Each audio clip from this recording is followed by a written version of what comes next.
Welcome, welcome, everyone. I am joined today by the lovely Yeen, who, if you've been watching this a while, I presume you're familiar with at this point. Yeah. And, Yeah, we can do, like, channel promoting later. fair enough. Alright. Now, where's my fridge? I've got my snacks. If it's running, you'd better go catch it. God damn it, Yeen. It was there. I I have lived my know, I entire life know. to make one of those jokes. God. Now all I need to, like, die happy is somebody to ask, about Prince Albert in a can. God damn it. Well, you better let him out. It hurts. Does it? Yes. A bit. Just a touch. Alright. Well, I've got some cider left. Might as well enjoy it. It's kind of like I've mentioned this on my stream before, but like the reason that people like groan at puns is because it's technically right, but it's also wrong, so it technically triggers like both humor and anger. Yep. Oh yeah, you're doing language wrong. Yeah, you're doing language wrong, but you're also doing it right. Mm-hmm. It's like, Hey Jackie, how are you?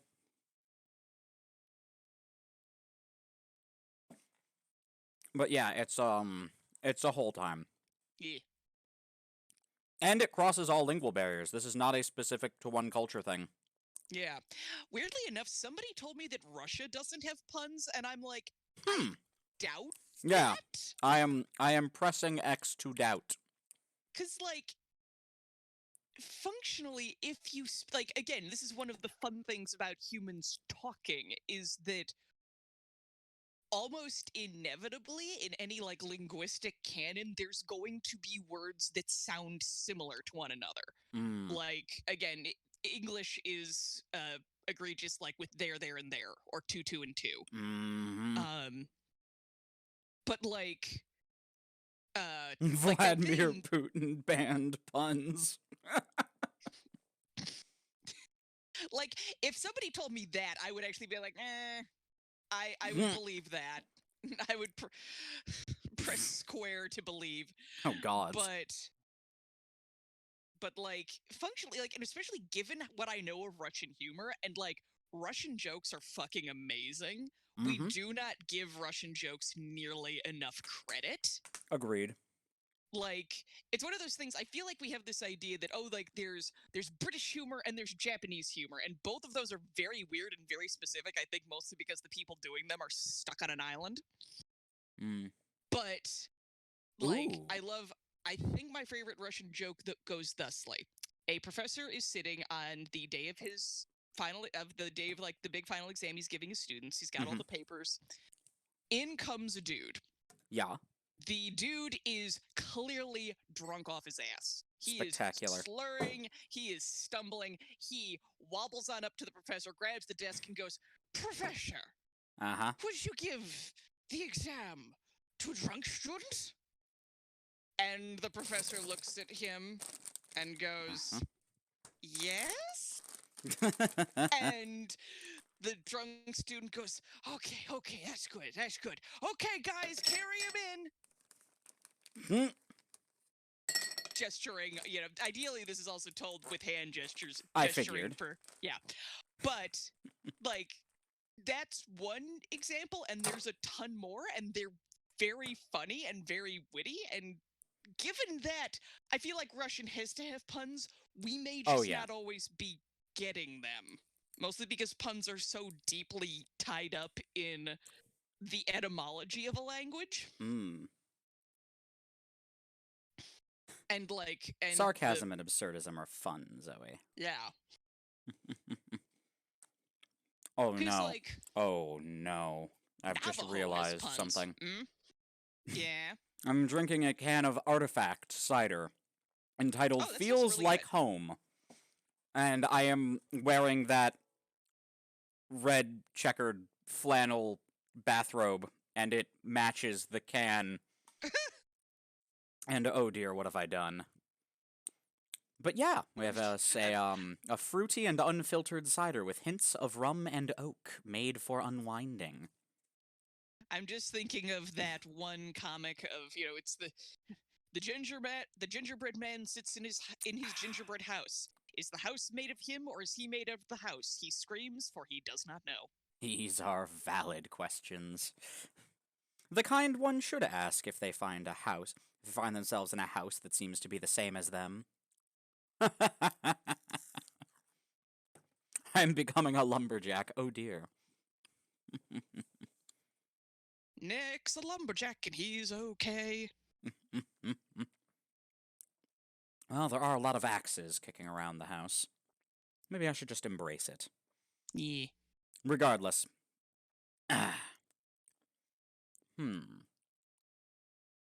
Where do we want to start today's... That is very acidic. Where do we want to start today's session? Fuck, I don't know. I suppose we could always start in the collection itself, then. Yeah, probably. I think it's time for some breakfast. All right. Well, knowing Yersinia, if she's sitting in what we established, there's kind of like a dining hall or there restaurant. Is, yeah. Yeah. There's something of a cafe in the museum. Indeed, yeah. One of those museum cafes that has the really good food that, like, costs a kidney. Lucky us, room and board are included. Thankfully. But knowing Yersinia, if she's in there, she's probably got, like, a stack of books with her, and she is probably, like, there may have been food. Whatever it was, wasn't a lot of anything. Alright. Because, like, eating is not her strong suit.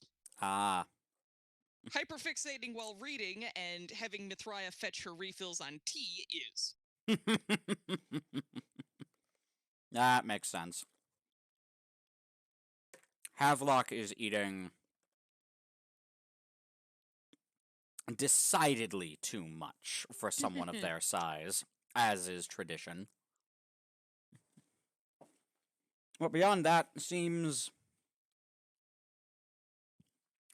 a bit engrossed in their own reading. Is Nebulous about? Oh, Nebulous is about. I was gonna say, or is he fixing his upsettingly perfect hair? No, as Nebulous is out and about, gathering food and maybe making small talk with Mithraia. Yeah, Nebulous needs to feed those muscles. Nebby needs nutrients. Oh yeah, Nebulous is having, like, it's just a lot of meat, like just a whole lot of meat, and like blood-based protein smoothies. Oh, you'd swear some of those steaks are still mooing. Yeah. Those are very bloody steaks. Just cut the horns off and walk it through a moderately warm room. Yeah, pretty much. But yeah. And, let's see, beyond that... I'm presuming the rest, it's just the usual cafe noises. There's some of the usual suspects about. Lots of humming. It's the usual suspects, just different people broken off into groups and just talking about, like, their own personal researches. A couple other collection teams are out and about. A few people you've seen before, plenty of others you never have.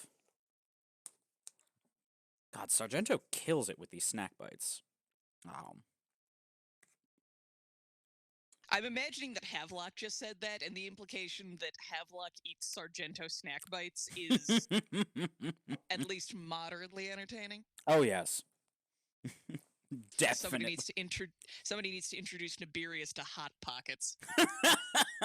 Just for pure tastelessness' sake. Ah, is your Hot Pocket frozen in the middle? Well, it can also be served boiling lava hot. Will burn your mouth, it'll destroy your mouth. Everything will taste like rubber for a month. I love Jim Gaffigan's routines. They're so good. So do I. When you're hungry, the food channel's like porn. Yup.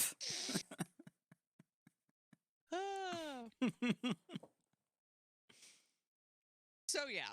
Yeah, no, Yersenia's basically just hyper-fixated in her usual way. Reading, writing. Quick moment for hydration. All right. And by hydration, I mean excessive caffeination. That's the spirit. And I'm just going with the vibe that I've been feeling for her. She's probably been awake a little too long and probably has had more caffeine than she should, and she may be approaching that level of stimulated where she can taste sound. Ah, fun! That level of stimulation. And like Mithraea has maybe been trying to suggest that like decaf would be a better idea at this point. But like, and the one time is having exactly none of it. Sneak the decaf in, like Mithraea may have gotten a cup in the face. Yeah, exactly. I figured.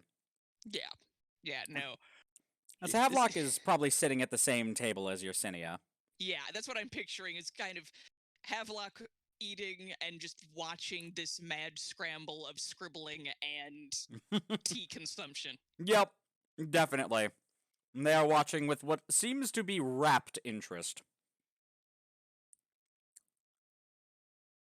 So, what you working on, buddy? Well,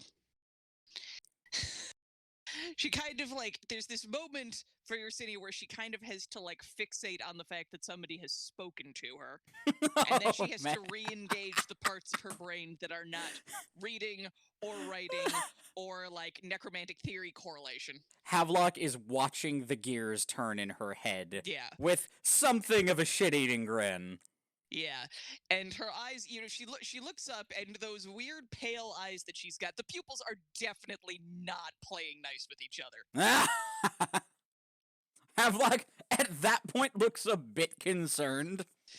At this point, I'm not even going to try to affect what Yersinia starts doing, but I can give you a description, because what proceeds to happen, probably much to Havelock's, oh no, this was not what I wanted, is suddenly experiencing like an auditory deluge of Yersinia explaining her current theories about necromancy and life and death and the planes between and the liminal spots that connect the two with no time to back up and explain any of the foundation for any of this. Oh dear. She is talking to Havelock the way she would talk to, like, if you cloned her. She's not talking to you, she's talking to herself. You just happen to be the auditory point. Yup, there it is. Yeah.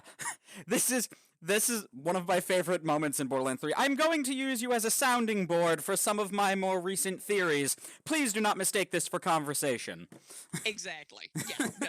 That's what's going on. All you've managed to do is unleash this particular monstrosity. Havelock does listen with rapt attention for a bit. And perhaps, like, if Yersinia even deigns to notice, seems to be comprehending a lot of it for a while, but you can tell exactly when they really start to lose the thread of what Yersinia is saying. Yeah, and definitely continue, sorry. No, and after a moment, Havelock does just, like, hold up a finger, and is just like, Yersinia, and I'm not one to judge, but when, my dear friend, was the last time you slept? You hear Mithraea from across the cafeteria. 3 days ago! Ah. That is a very relatable feeling, friend.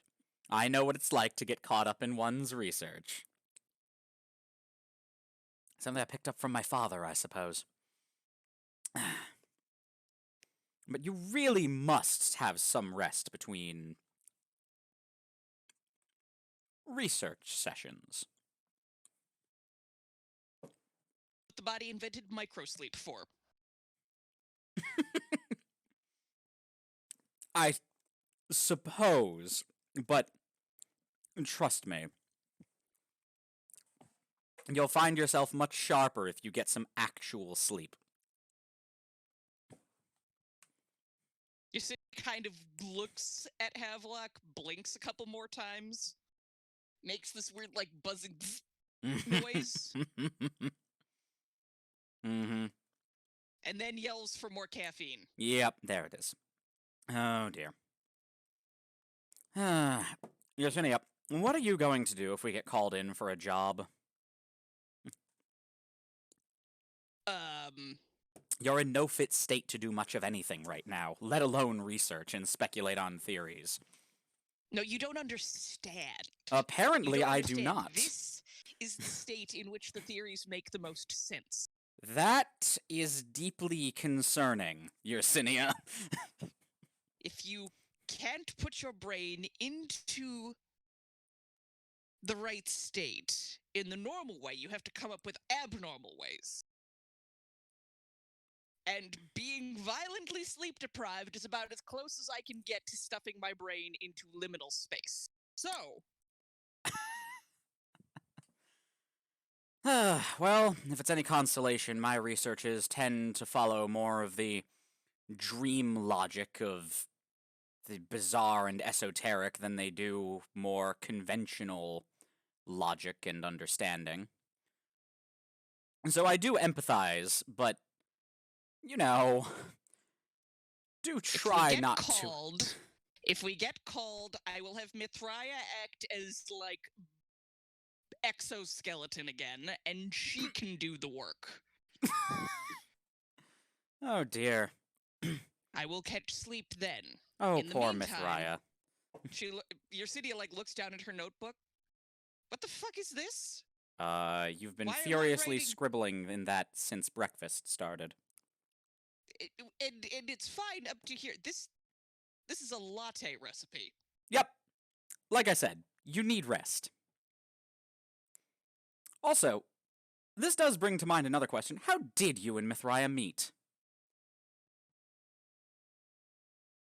That is, suddenly the pupils are the same size. Your city is... Havelock notices, but politely pretends not to. How do I put this? Well, you tell me. It's your story. It is my story. And the funny thing about it being my story allows me to make it none of your business. Well, all right, if that's how you want to be about it. What I will say is that she and I were different branches of the same order. We had different jobs within our convent. Ah, interesting. What is life like in a convent? I'm sure you have ideas, but honestly, at least for me, it was a good place to do research. That was what it was geared for. That's fair. Oh, I can't imagine you in a place of prayer and silent contemplation very well. But cloistered alone in your room, surrounded by books and parchment, now that I can imagine. Indeed. Perhaps our upbringings weren't so different. My upbringing outside of the convent really wasn't much of anything worth talking about. It was just very boring. My own home was... No, continue. My own home was... a dry place. Mother and father, while not lacking in affection or kindness when they were around, often weren't. I suppose Mother was really the head of the household when it comes right down to it. Father was always too absorbed in whatever research had caught his mind recently. And that regularly resulted in trips abroad to gods alone know where. But they were both doting in their own way when they were around. Beyond that, I seem to have taken a bit after my father. Obsessive researches into both the academic and esoteric. I still remember the way his face lit up when I expressed some real interest in the things he was researching. I don't think I've ever seen him happier than at that moment. That was when my, how did he put it, true education began. I had always done well enough in school. I was intelligent enough to be lazy. But the things my father taught me about the bizarre, the things that exist outside of our own world, and the different places and cultures who had managed to pierce the veil here and there, it was all so incredible. It made the day-to-day world seem so pointless and mundane.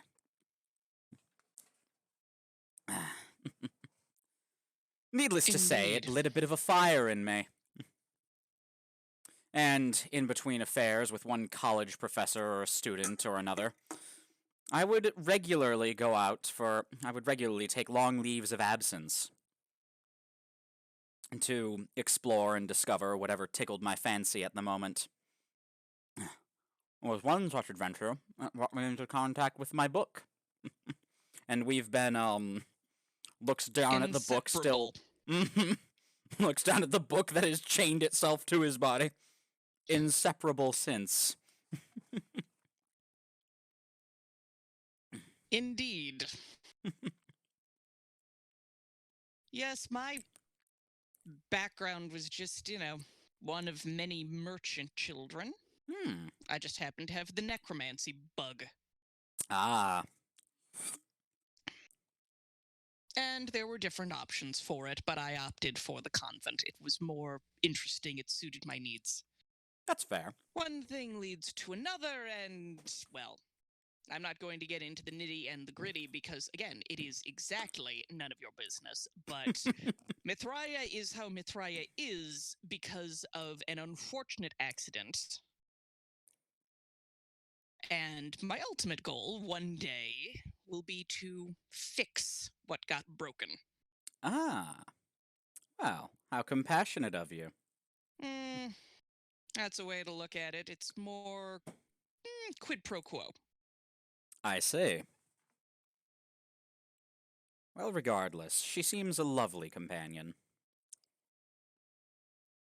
We work well enough together. Even in the moments where we hated each other the most extremely, we still worked well. Interesting. I had a couple the nature of necromancers. Especially the nature of necromancers devoted to two very different ends. Different ends? You see where I come from in Plotos, the way, and again, I mentioned we're from different branches of the same convent. Yes. More or less. Do you mean like again research versus archival, or basically? In her case, however, it's less less research versus archival and more. In the world where I come from, necromancy is so common that necromancy is used to resolve legal disputes, amongst other things. May I ask how? Well, you raise the dead and you ask them about it.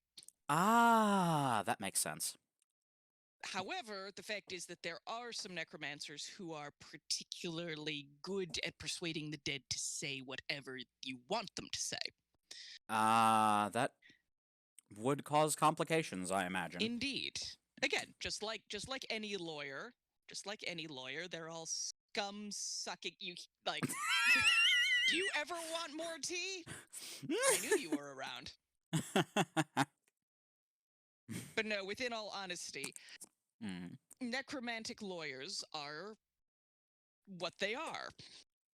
In an effort to try to maintain something resembling justice, they typically involve the application of some of our own. These are sort of, again, these lawyer nuns, if you will, lawyer necromancer nuns, as if it wasn't complicated enough. Indeed. Are responsible for basically trying to make sure that nobody's getting up to funny business and, making Great Aunt Gertrude say, yes, she did in fact leave the entire China doll collection to Harry, versus leaving it to Gerald. Please tell me that was a made-up example. No, that was not. Well, that was one of the few cases I actually sat in on. It's interesting to see that humanity, no matter what sphere of existence they're in, remains as petty and fickle a creature as ever. Indeed. And again, that's why I opted for the more aggressive side of research. Oh? And how does one aggressively necromance? Well, my expertise was always, again, as you know, I'm not exactly great at raising actual physical dead bodies. They tend to totter around a lot. My expertise, in contrast, is to talk to, again, I did very much what Mithraya did in terms of speaking to dead spirits, but I was more interested in the what were they up to now that they were out of their body. I don't care about their doll collection or where they hid the family jewels or whether that bastard child over there was or was not a byproduct of their affair. I'm interested in finding out what they're doing on the other side and how that works. For example, have you ever noticed we have access here in the Nebulous Collection to all sorts of different universes? We certainly do. There are, the multiverse is infinite and constant and amazing. It really is. Have you ever noticed that we have no access to the world of the dead? The thought has crossed my mind more than once. That's the thing, and that's what so much of my research is bound up in. If we can't... If the world of the dead is not something that is accessible via the multiverse, then what is powering it? Where does it... Where is it, for that matter? It doesn't work in... and I've spent a very large quantity of time staring at maps of the multiverse, which, by the way, don't do that while extremely caffeinated. It's not a good time. I can imagine it's not. All the names start to blur and buzz together, and then, well... Anyway, we're not talking about that. The point is, though, that, again, there is no death realm on any of these maps. I wonder about that often. Where are the dead going? And how does one access that world? I've heard of some worlds where people have a certain type of access. Liminal spaces, gaps that allow them to walk into a space themselves. But typically, even then, you can't actually, we can traverse into any of the physical planes that are part of our multiverse that we're currently occupying.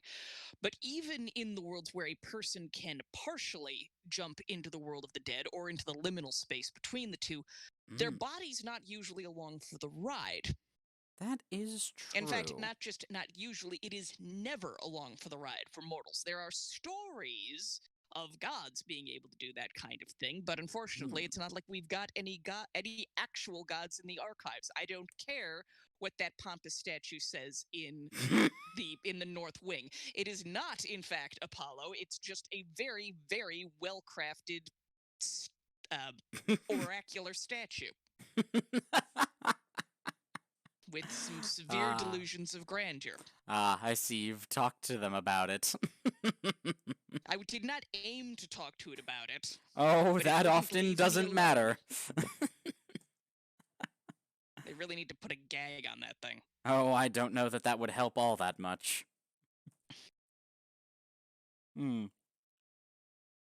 My own researches have led me to a rather interesting conclusion about death. Mm-hmm. I think whatever force, or perhaps many forces, move and shift and warp the universe to their own ends, I'm starting to believe death may in fact put us beyond their power. And I'm not sure what to make of that. Again, that correlates with the data that wherever death is, whatever happens when, again, there's the obvious facts of what happened when we die. Mm-hmm. The way the soul dispenses with the body and the energy that's thrown off from that's what I track when I'm tracking. And, the way the soul moves, the way it goes, whence it goes, but knowing the academics still, or knowing the physics doesn't explain the why of it. And it really doesn't explain entirely the where of it. Because again, wherever this world is, apparently it is intangible to human, or really not just human, the multiverse. All of the multiverse's occupants seem to be this current multiverse's occupants. Forgive me, there's a lot of layers to this, and my caffeine is wearing off, so I can't impart them all to you quite as quickly as I'd like to. Oh, it's all right. But whatever's going on, wherever the dead go, our bodies apparently can't go. Or can they? And that's been my question, is figuring out what's over there and see what we can do when we get there. And Havelock starts grinning at this point. You sound as if you want to transcend the flesh. It's not transcending, that's the thing. Consider this the one small step for man, one giant leap for... I've been hanging around in the American segment of the archive. What an interesting country mine turned out to be in so many of the worlds. Indeed. I'm really quite a fan of the one where David Bowie is president. It's quite nice. Indeed. However, the point... we can... transcending the flesh is not the point. Plenty of people have in some sense, have transcended flesh to just be spirit. That's not what interests me. You want to escape death's grasp entirely, then? No, not even that. Oh? This is why I don't talk with amateurs. Let me boil it down for you. Oh, please do. Consider this, where I come from, and what Mithraea is an example of something that was said to be largely impossible and highly heretical. The soul reunited with its body, permanently. The same way, basically stuck back together, the way your current soul lives in your body. All right. So... and doing this post-mortem is heresy? Yes, very much so. Why? Because it is irreversible. Oh. Mithraea will be like that until I figure out a way to undo what I did. And that is why this is a quid pro quo relationship. She needs me to undo what I did. So that she can I need her die? More again? Or less. Either die or retrieve the rest of what made her her. Things like sensation. Whereas my studies at this point, given that I've proven that worked, that you can, in fact, bring soul to body in this plane, the question is, can you bring body to soul on the other? I think I'm starting to get the picture. That's the $1 million question. And for, dare I say, Double Jeopardy, I love that TV show. It's so much fun. The question is, what is the world of the dead, and how on earth do I get physical matter into it? Physical matter from our world. Again, we can bring a soul back from it, and a soul can go into it. But if I can bring a soul back and combine it with its body, there must be a way to send a body to meet its soul on the other side. That is what I am determined to figure out. Well, as much as I'd like to help, I don't know that I can, At this considering that point, I don't think I could die if I wanted to. indeed, that's one of the interesting things, and it's certainly something that fascinates me about your whole arrangement. I have theories about where people like me end up. Not too many of them are very pleasant. Yeah, you're encroaching on some I have no mouth and I must scream type issues, I'm sure. More. I'm starting to get the shape of what this thing really is, as Havelock looks down at the book. And it's. I think the best word I can think of for it is voyeuristic. We had books like that at the convent. As a rule of thumb, they were kept locked in black iron boxes to keep tabs on them and to prevent things like voyeurism. That's fair, and largely what what was left of what I found this thing in. Interesting. Yeah, the container had rotted away quite a bit. I noticed a very strong eye motif around the place I found it sealed up in. Eyes are common. We certainly kept. There was eye motifs on the boxes back in Plotos. That's certainly true. I mean, some of that's just the. Some of that's simply the apotropaic nature of including eyes to ward off evil, but there were references in some books to other related things, but that was a little. It's not so much that it was unsavory for a necromancer to know those things as it was I was too busy to learn those things. If that's a similar practice in a lot of other places, that leads me to some very deeply concerning conclusions. Again, given here, consider this. Consider this as another deeply concerning conclusion. Given what I've just told you about the world of the dead and our knowledge that it is out there somewhere but isn't immediately accessible, how many more layered multiverses are there stacked next to us?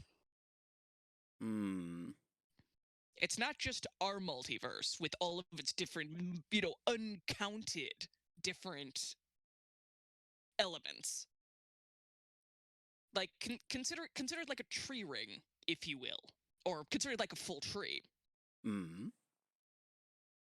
Because typically, when I've seen people talk about the multiverse, at least here, again, it's true. We've got all these different layers, all these different rings. Not necessarily in an actual ring shape, but nevertheless, people tend to conceive of the multiverse as like a series of stacked, or even shall we say, a series of stacked papers.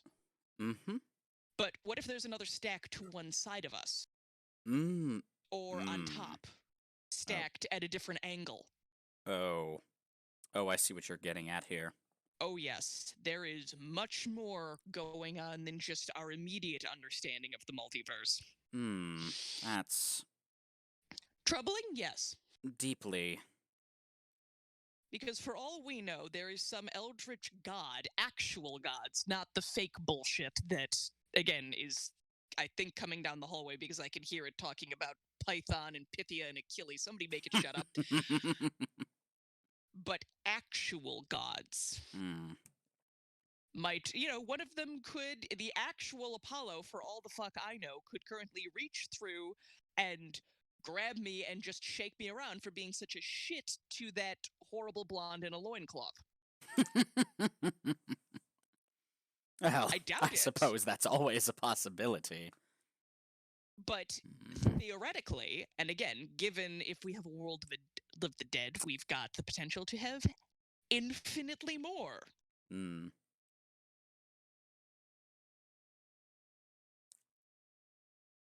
That is For example, very whatever true. universe produced that. She points at the book.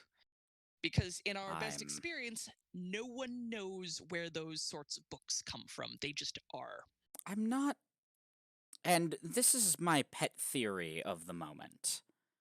I'm not certain it's from any particular... I don't think it's the universe where it came from that matters. I think it's whatever inspired it to be. Interesting. Are we thinking like thought form? Like tulpa? Or are we thinking that it's a conglomeration of things? Or was there deliberate action brought to make it be? I can't speak to the specifics of what made this particular physical book, but the things behind it, the idea. There are certain things in all of the multiverse, as far as I can tell, that remain constant. All right. And I would say emotion tends to run through things in a very regular sort of way. I'm thinking that then we arrive at the chicken and egg question of did the emotions create these things, or did emotion come about because of these things? Interesting. But I'm noticing more and more, it's... Even as I gain more of an understanding of this thing, I feel more and more like I'm standing on some sort of precipice. Like I'm in danger of losing something that makes me... me. It's an interesting concept. I've heard of other universes or parts of the multiverse where there's concepts of similar entities. Their names can oscillate, and whether they are beneficial or malefic varies as well. At least the one that I am most familiar with has the what is referred to as the D cluster. Make your own jokes. Where essentially a series of, shall we say, linking events caused other entities to form out of them. Starting, essentially the idea of that particular universe is the universe kicks off. This starts destiny. Destiny implies a beginning and an end. The beginning and the end create death. If there is death, then there is a desire to transcend it. The ability to have those thoughts create dreams. Dreams beget desire. Desire begets despair. Despair begets destruction. And finally, out of all of these is begotten delight. That's how that particular universe works. But essentially, one feeds into the other. So maybe that pairs to your concepts. Again, these are much more... I don't want to call them minor, but they do not have the weight that yours does. I believe they are pretty locked within their own universe. They aren't moving around. The things that I can do, the overwhelming sensation, now, the more I call upon them, the more I feel what their essence is. And as far as I can tell, their essence is fear. Interesting. Like, the last sojourn we went on to gather up that artifact from, what was his name? Fuck. Indeed. Pankleptus? That, yes, Pankleptus. It was something like that. Name was a bit... I always thought the name was a bit on the nose. It was, but it was fun. Oh, no. Havlock is saying this in character. Oh. I always thought the name was a bit on the nose. Oh, no, I love it. I think it was Pankleptus. It was. It's all thief, or thief of all. Yeah. Yes. Yeah. It's a very good name. Though I do love that, like, just due to, like, the whole Pan having, speaking of Pan puns, like the idea that he's just a kleptomaniac who's just stealing cookware. In a sense, I suppose you could think of it that way. Yes. But yes, Pankleptus. Yeah, the things I called upon. I feel more of it more intensely than before, and the more I learn, the more sure I feel of it. That fear is one of these universal constants, and breaking it down into different aspects is how I manifest these abilities. Interesting. Like when Do you feel like you gain energy from the fear? Is this a phobophage type scenario? I'm concerned that I'm just. I think this is just how it feels to me. That I'm more just acting as a sort of channel for it. I'm simply letting it flow through me and manifest itself into the world. But there's more and more I feel as though I'm being watched. All of the time now. Well, I mean, technically you are glances down at the book. That's... But I'm guessing you mean in a more... esoteric sense. Yeah, vague hand gestures. Yes. Like when I conjured that... what did I call it? The lightless flame? There was a very specific fear, a very specific flavor behind it. It was wanton, pointless. It simply destroyed for... There was joy there. In just pure wanton destruction. But when does the fear of when does the fear of prey being hunted become the fear of pointless death? Or become the fear of death itself? Interesting. I find it helps to think of them sort of like colors. Phobic synesthesia, that's a new concept. They are distinct, and there are different shades within one particular category, but they bleed into each other. Like how puce and lavender and eggplant are all shades of purple. Puce but we still... is a shade of green. Puce? Yes. I'm thinking of... Are you thinking of periwinkle? Wait, are you... Hold on. No, I am not. Hold on. No way. I thought puce was purple. No, puce is green. Oh, wait, what the fuck? No. I'm wrong? No, puce is purple. Okay, what the fuck am I thinking of? Cyan or turquoise or... I'm not sure. I've been had by a fucking poem. It's possible. Because the reason I've always assumed that puce was a green, because there's a poem that I read as a child in which the lead character's face is described as turning that shade, and the implication seems to have been that they were turning that shade in as a prelude to vomiting. Which typically people turn green for, not purple. It's a very dark reddish purple. Okay, well, we've learned something today. I do my best. Like how they're all shades of purple, but they're distinct and of themselves. Hold the fuck up. Sorry, real quick, sidebar. Yeah? Puce is the French word for flea. The color is said to be the color of bloodstains on linen or bed sheets. Yeah? That'll do. That's about right. Cool. Moving on. We've learned a lot today. You're welcome, chat. Enjoy that mental image.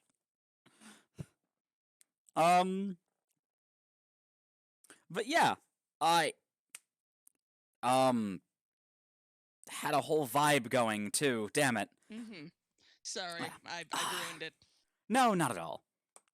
Right, like, and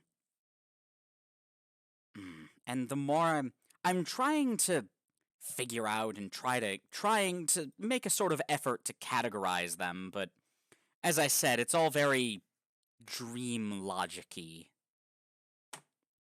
Indeed. And it all tends to feel a bit there's a lot of room for error, but the ones I have been able to categorize. Also, I have found something a bit more troubling. Indeed. And that seems to be that the book acts as a repository of knowledge of all sorts, but that seems to include the previous guardians, thralls of it. Interesting. Yeah, I'm beginning to find, I don't know if it's journal entries? Or Oh. if they're still in there somehow. Given what you did to Kleptus at the end of our little adventure there, where you absorbed him, that seems like a high probability.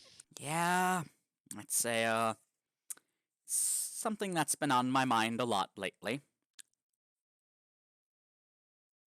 But different journal entries, make a list of some of them, try to categorize them in a way that makes a certain emotional sense. Indeed. Ones I've tapped into, they gave them names like the buried and the desolation. The desolation is mindless violence, destruction of anything of value for the simple joy of it. The fear of losing things that are precious to you, things that make you feel safe, your home, your loved ones, whatever's most valuable to you. The buried is fear of entrapment. It's a crushing, suffocating sort of feeling, whether it's an overwhelming amount of debt or literally being buried alive, drowning, that sort of thing. I can conjure those fears, make them manifest as something real. It's unsettling to do because I experience what I'm doing to someone right along with them. And then it all just kind of goes away, and I feel almost invigorated. Interesting. It's concerning, to say the least. That too. So, this is the interesting thing from my perspective. Leaving aside all of it, your personal involvement, shall we say, there's a concept you don't see, certainly back in Plotos, you don't see it much any longer. Only in the more archaic perspectives on spells and certain actions. It's the concept of requiring someone to observe everything. That's what I'm starting to feel my role is in all of this. Yes. A sort of a witness, a repository, a beholding. Exactly. One of the entries called it that. Well, the thing is that it's an interesting one because even for a lot of these again, this was limited. I did not involve myself heavily in these books. I do know they exist and they talked more about such things. Was the concept that that essentially something that does seem to be true across this multiverse is that the perspective of sentient beings causes the world to act differently. Again, it was something we saw with what happened to Kleptus's victims, at least that one particular one, where observing her caused her physical harm because you cannot both know where she was and you get the idea. Yes, the uncertainty principle. Yeah, the uncertainty principle, quantum observation. That's it. Exactly. Human observation affects things. It does. And in the role of these particular rituals, it was almost always required that somebody be the beholder, be the watcher, be... In some ways, there was a strong implication that this person was, again, they would be often called witness, but the old word that was used is sometimes used as a cognate for, like, martyr or madman, where they're they are required, and ideally they will have volunteered for the job, but their safety, sanity, and all the rest is neither guaranteed nor a priority, shall we say. I gathered as much.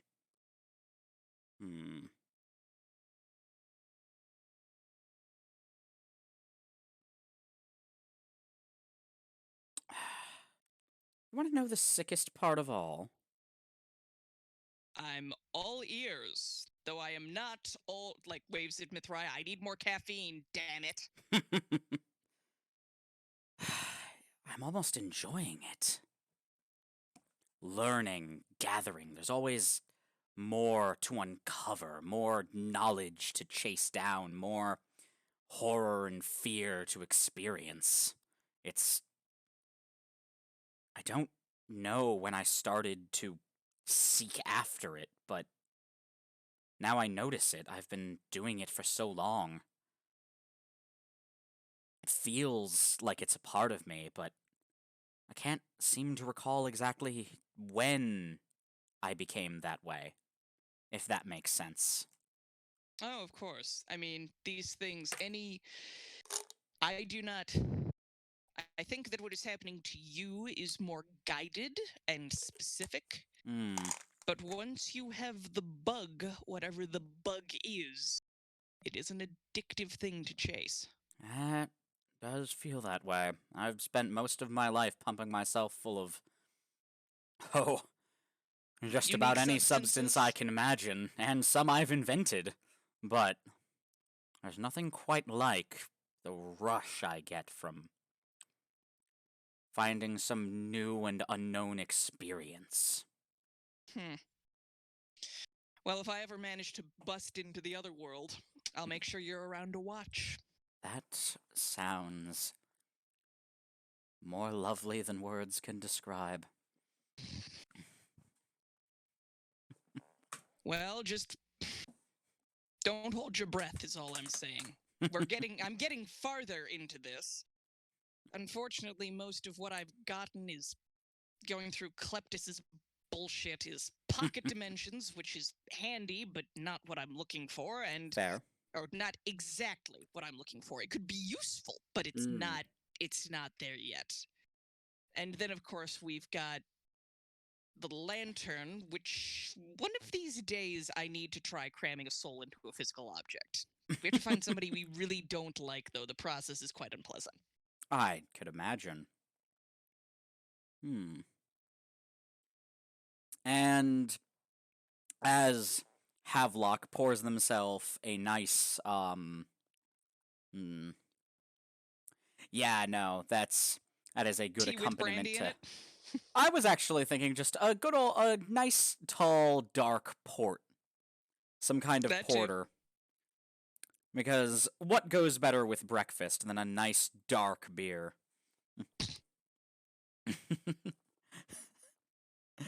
Listen, I've had porter for breakfast before. No, there's nothing wrong with porter for breakfast. I've been to Ireland. I drank goddamn Guinness for breakfast. That's fair. It was amazing. I can imagine, yeah. Now, porters are nice because it's just a nice tall glass of chocolate for breakfast. It kind of depends. There are some that are really good and some that are just a bit much. Yeah, that's fair. I don't normally drink beer. I've developed a bit of a taste for sour beer. Sour beer's crack. That's I feel like it's my fault that you like it. Half in part thanks to you, yes. I was much more inclined to try it because you constantly encouraged me to, and it was very good. And I have like a chocolate peanut butter porter from somewhere. I forget where. Dewclaw, I think, makes it. Oh. I think it's called Sweet Baby Jesus or something, and it's quite good. That's amazing. Yeah, it's a peanut butter chocolate porter, and it's quite good. Alrighty. But So yeah, anyway. now that everyone's got some beer recommendations. Yes, of course. I live As to one provide. does. Absolutely. There right. we go. And no sooner is the conversation winding down a bit than Mithriah appears with a fresh pot of tea. And you hear that all too familiar chime. And this time, because of where you are, literally all conversation everywhere stops. As everyone checks around to see, like, because now it's like everyone checking to see if it's their phone ringing. Yes. And then, let's see, you know those, like, sugar things you have at diners? Those, like, tall glass containers? It's one of those. Yeah. Oh my god. And it just kind of opens up on your table, and out comes a little tube. I see. Yersinia looks at you and just says, one of the other things you and I need to study one day is Murphy's Law, because I feel like you invoked it. That's very possible. Who knows? Maybe I'm just a universal bad luck charm. As Havelock goes and picks up the missive. While you're doing that, Yersinia grabs Mithriah's head, shakes it, and then stares into one of the eye sockets and goes, signs point to yes. On that bad luck charm bit. Good to know. And Havelock is reading through the little missive. Like blah blah blah blah. Interesting. Well, I'm always worried whenever you say interesting like that. It usually means that I'm going to be away from my research for far too fucking long. Maybe less so this time around. This may interest you in specific. We're going to go retrieve an artifact. Yes, from where? Place called Jund? Never heard of it. Interesting. Yeah, no, that's... I feel like I've seen that on a multiverse map, but it's not exactly high profile. Apparently there's a tribe of myconids, it calls this. Sounds like mushroom people. Great. It is. And they're under attack from, as far as I can tell, just ordinary humans, for whatever reason. And humans have a rather unique, artifact. Doesn't specify too much here. It essentially that the artifact was stolen from them, from the myconids, as far as I can tell, and it has to do with death energy or something. Phanergy. That's the one. It seems to be a sort of vault or repository for it. Interesting. Some sort of... At least that's what it seems to say at first blush. I'm not exactly well versed in these things. Alright, and I'm presuming that they want us to get ready and go now.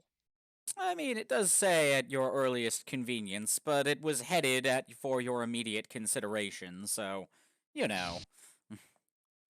The subtle language of get it done. Well, the fun never ends in the Nebulous Collection, does it? No, it doesn't. Alright, well, I'll go gather my things, and we'll reconnoiter at the portal room. Sounds good. Mithriah comes over. Yersinia goes, carry me back, and then immediately passes out on the desk. Or out on the cafe table. Havelock just looks at Yersinia, looks up at Mithriah, and is like, now that is a superpower. And then Mithriah just kind of does this bony shrug.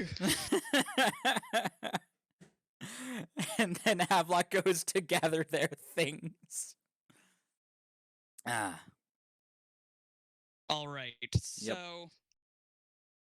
while Yersinia sleeps, Mithraean knows what they're going to need. Mm-hmm. They've been together long enough that she's used to this shtick. So,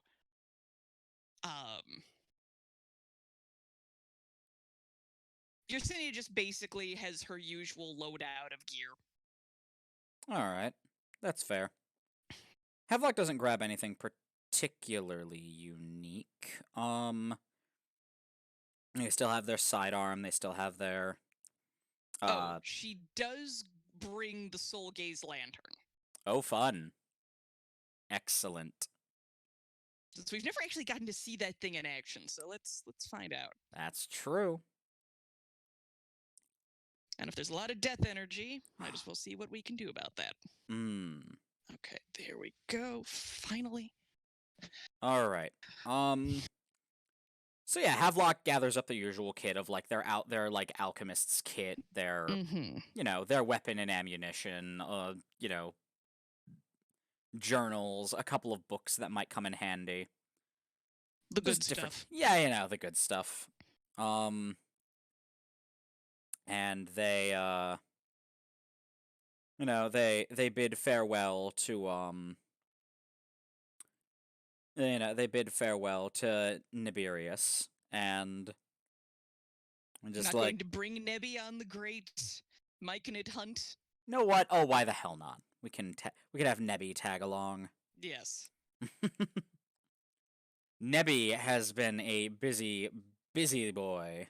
And in addition to keeping their armor polished and finding new and exciting ways to imbibe protein, they've mostly been just keeping themselves busy training and practicing and picking up odd jobs for the Nebulous Collection themselves. And in their travels, they've acquired popular. And in his travels, he's acquired a rather fetching sword. It's definitely not Alucard's heirloom sword. Just definitely not. No, absolutely not. Nope. What we should do is we should get Nebby outfitted not only with Alucard's swords, but with Alucard's guns from Hellsing. Yeah.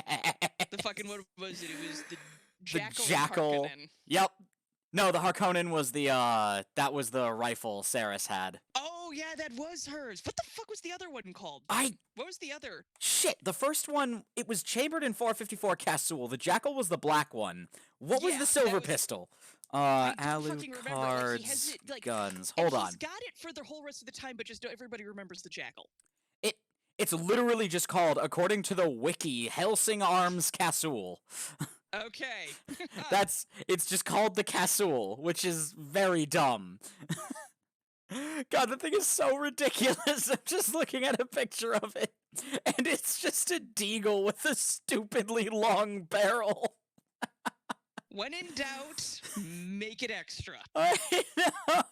Alucard's guns are so nonsense. I love it. All right. All the weapons in that show are just absolute bullshit. Where is Alexander pulling all those fucking pie cutters from? They are nothing. Please tell me you've watched. Please tell me you've watched Hellsing Ultimate Abridged. I actually have not. You fucking need to. It's so good. I think one of the weird things, not to completely sidetrack us, but Hellsing was one of my original fandoms. So it's very fun. I've been there for so long. To some extent, there's part of me that's I don't know if you can make jokes that I haven't heard before. I promise you that show is very well done. And more importantly, comes from a place of love for the source material. Okay. Well, very good. I loved Dragon Ball Z Abridged. Yup. Yeah, it's definitely coming from a place of love for the source material, and I adore it. But, okay. I think one of my favorite jokes is specifically about, Anderson and his fucking bayonets. At one point, one of the, I think it was Heinkel, looks over there and is like, yes, sir. Well, perhaps we should wrap this up rather soon. I fear you're running low on bayonets. Care to correct yourself? Yes, sir. You have bayonets for days. Bayonets for days. I just fucking. There's so much. I love, like, oh my god. Of all the problematic faves, but Helsing is Yeah. just so Yeah. much. I love it. It is just so fucking much. It's just like, I remember the first time, like, reading. I remember getting the first volume because I, like, started with the manga back in the day, and I remember reading it and being like, I have most volumes wow, of it, actually. that's a lot of blood. Oh god, yeah, no, that is a that was my first exposure to something like that. And like, I was like, if you want the show that permanently scarred my aesthetic into me, it is Trinity Blood. Yeah. Trinity Blood has a look, and I am here for it. Oh my god. I love it. Yeah, no, Helsing influenced, and still in certain ways influences my aesthetic, but but it is a big fat case of get the fuck in line, because there's been so many things. Oh yeah. In the course of my life. But anyway, Nebby has a sword. It's definitely not Alucard's, and he's going to have guns one day, which are definitely not also Alucard's. Shut up. Yes. Have a big floppy red hat. Oh my god, that makes no fucking physical sense. I love that thing. It's so dumb. I love it so much. The fucking bands that are wrapped around it look like they're barely fucking holding on to each. Oh my god. Or like his goddamn, like, what's the word I'm looking for? Straitjacket outfit? Oh yeah, that thing. That thing is so great. I don't know, but I love it. Again, it is all about the aesthetic, but yeah, no, it's physics? just it's a very skin-tight suit on a very lanky vamp boy, and I'm okay with this. The thing I always wonder, though, and it's like, and again, valid, this is all good, we all like it. I'm just like, what poor bastard had to cram this corpse into like, that bondage thing? Like, yeah. I'm just picturing some poor Helsing underling, like, sitting around there doing buttons and, like, really hoping they get a raise for this shit.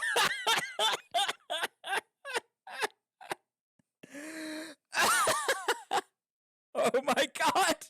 Like, you don't understand the way they contextualize Arthur Helsing and Alucard's relationship. Oh my god. Was so good in Abridged. He meets Integra for the first time. Ah, so Arthur's an actual daddy now. Oh my god. Oh my god, of course. I mean, of course, it's but like... very good.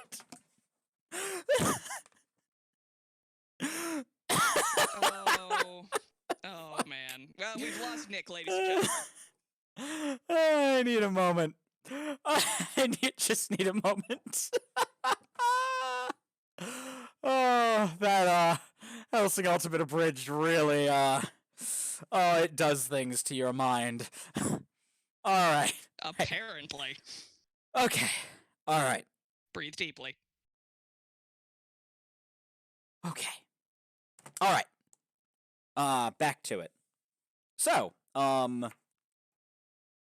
after gathering up all of their things, Nibirius and Havelock make their way towards the portal room. There you find Mithraia with Yersinia stuck inside her, still asleep. Huh. Again, using the same method that we used when Yersinia first joined the group. That bone exoskeleton method she has. Oh, yes. I am very familiar with it. It's really neat. But yeah. So Tiberius and Havelock show up, and of course the curator is already there. Ah, so everyone has arrived. Excellent. I guess we have. Are we this is Mithraia, by the way. I figured. Yeah. I guess we get to skedaddle off and looks at something scrawled on her arm, or like Ulna, fight mushrooms. No, wait, help mushrooms. Fuck mushrooms? I can't see it rubbed off.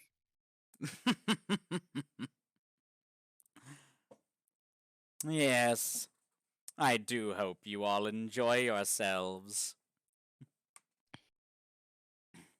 And do take exceptional care of the lantern. No worries there, sir. No worries there. I will guard it with my. Well, I don't really have a life.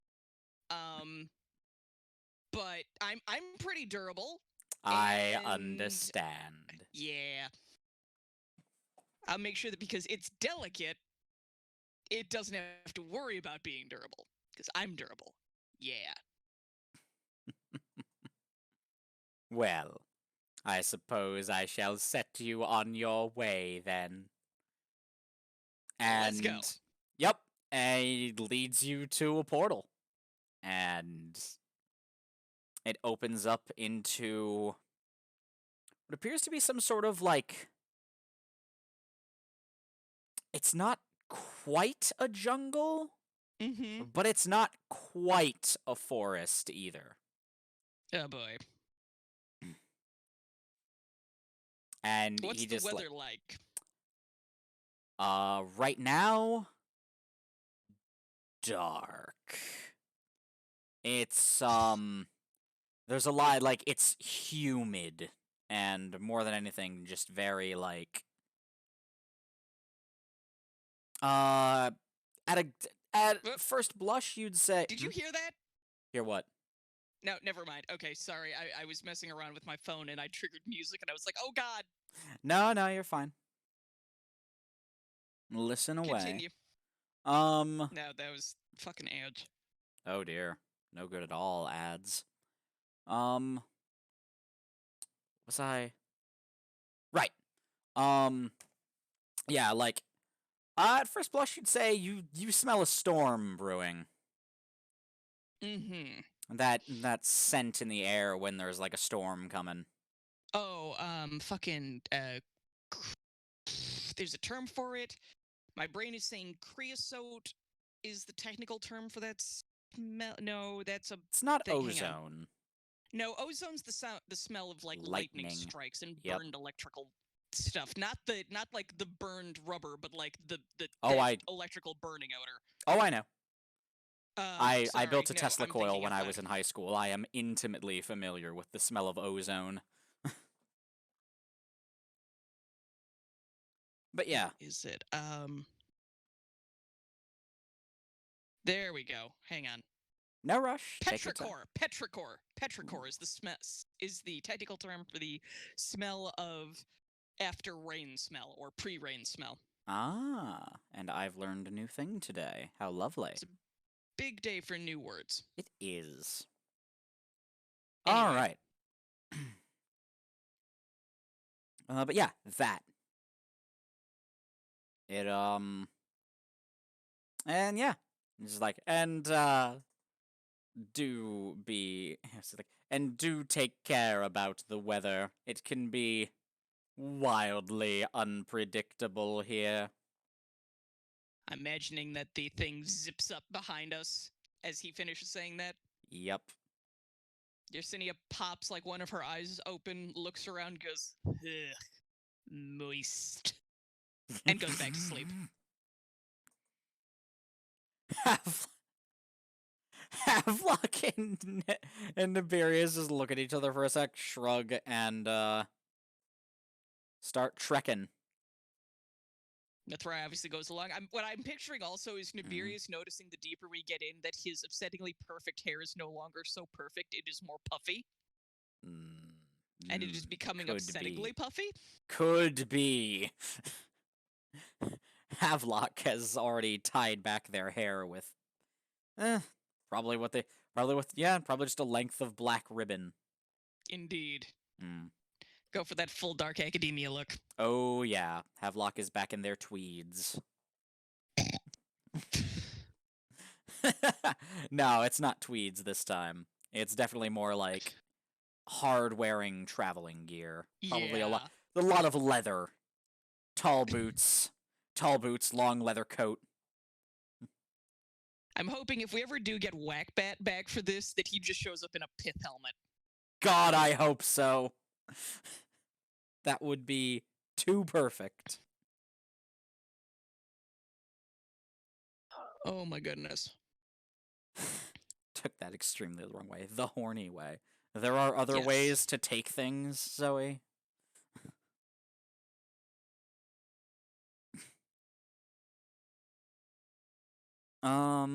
Let's see.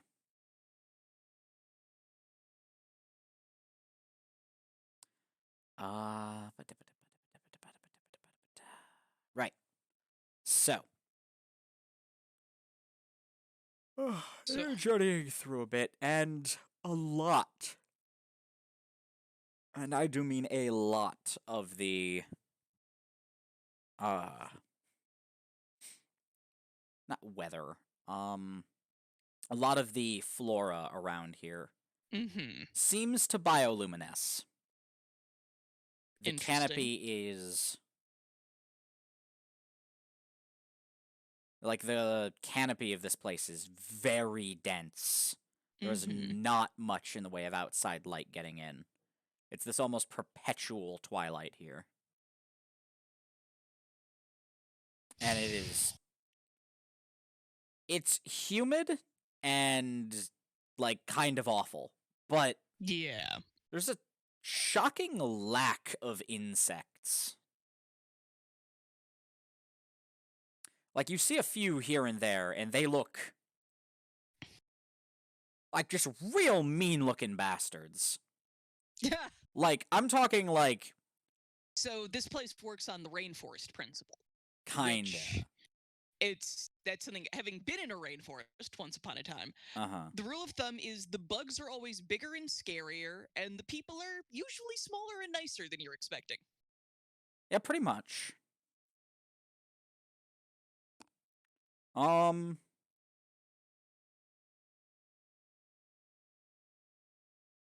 so.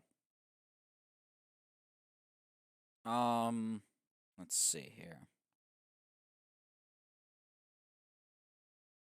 Oh, but yeah, the insects are just real... A lot. Yeah, when you do see them, they are... Like, some of them are just truly enormous. Like, I'm talking dragonflies bigger than you enormous. Okay. So, like, what was I gonna say? Like, some of the bugs in Nausicaa? Nausicaa is a really good example of what I'm talking about. Yeah. And, like, you see, like, a small cluster of the... Or just a small group of the things, like, flying past, like... Just minding their own business. And you'd swear one of the trees just, like... snaps open, and this long, barbed-looking tongue just snatches out and grabs at one of them. And just, like, engulfs the thing back into itself. Mithrai, like, looks at that, goes, I don't like that. Havelock is looking at this with, like, part fascination and part horror. I don't like that at all. That's a fair assessment.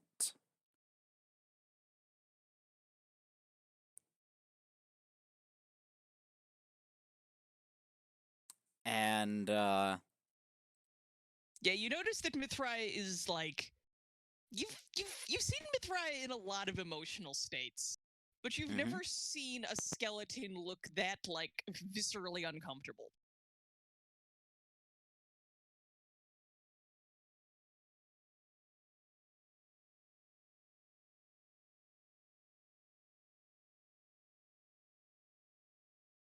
Hello?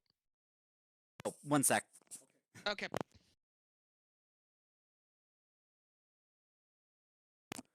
Alright, we're back. Wait, so Mithrai, I've never seen Mithrai look very concerned? Or... You've never seen Mithrai look, like, viscerally uncomfortable. Like... You know the facial expression that people who really don't like bugs make when they see a really big one? Yes. Yes, I do. She's emoting that with only bone. Oh. It's a hell of a trick, frankly. Almost as impressive as when she whistles. Um, let's see. All right. Yeah, no, that's extremely fair. And, I don't like bugs. I Havelock thought there is were like, going to be mushrooms. Nobody told me about bugs. mean, where there are mushrooms. Places where mushrooms thrive often have a lot of bugs. Mithraia you turn around, Mithraia has definitely walked back to the tree that y'all popped out of and is banging on it going, Curator, this isn't funny.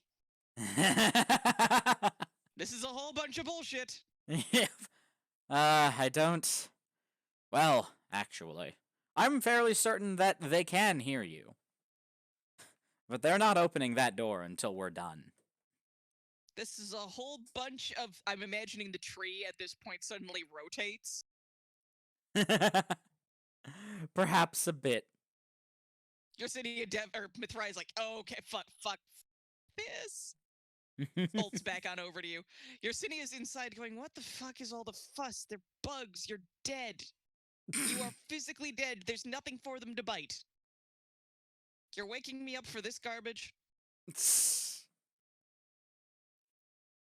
Oh, be nice. Everyone has their anxieties. Apparently death doesn't seem to cure them.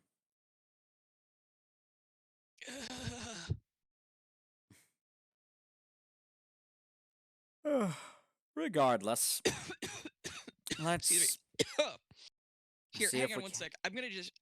No, take your time. Give me one quick second. I'm in no rush. Whew.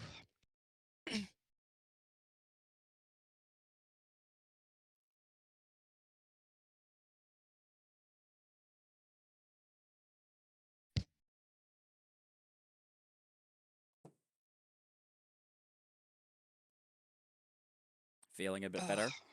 Yes, there we go. All right. All right. So.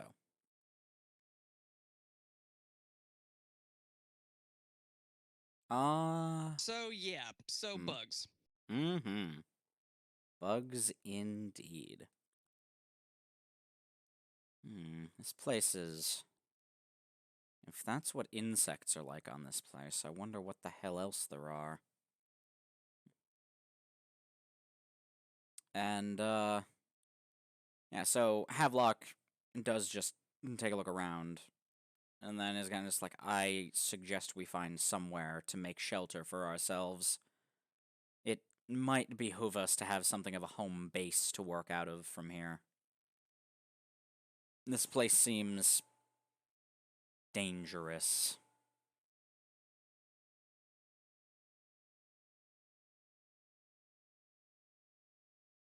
Interesting.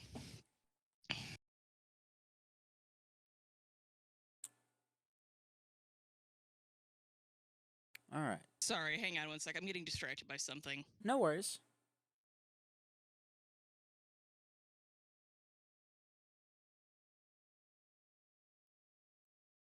What the heck?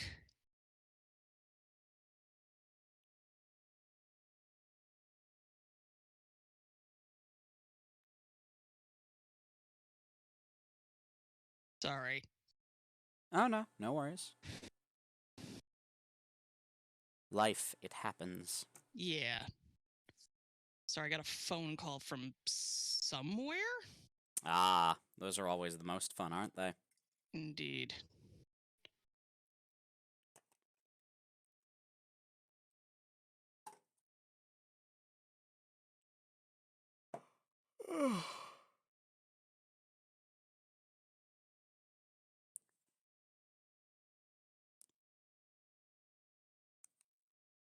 All right.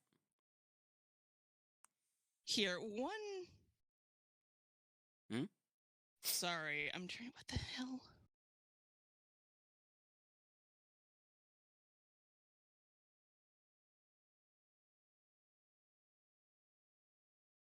Sorry.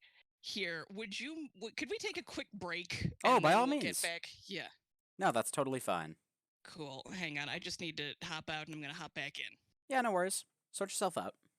Cool, thank you.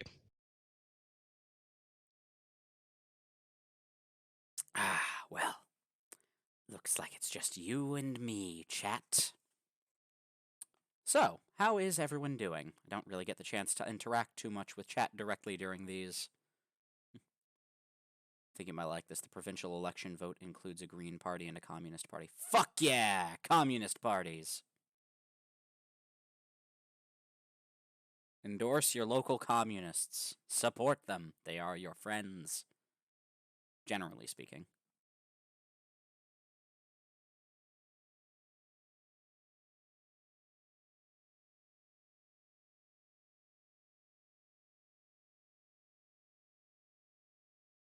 I broke videos. How does... Okay, how specifically did you break videos game, Zoe? Because that doesn't narrow it down too much.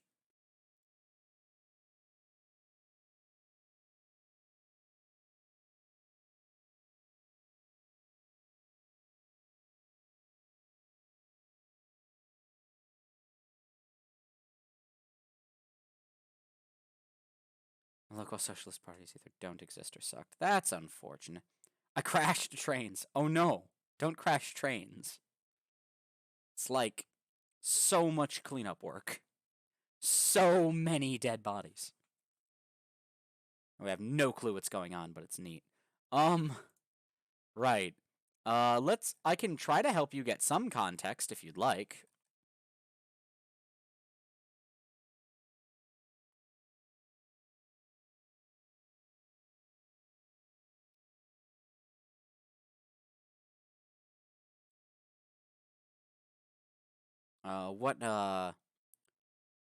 Yeah, I don't know. What questions do you have?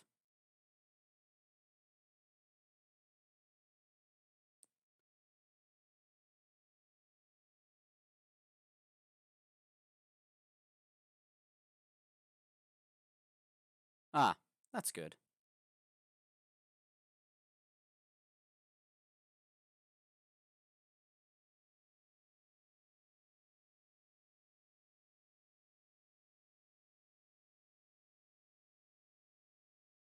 No clue what the game is or who's GM. I mean, I'm technically the GM at the moment.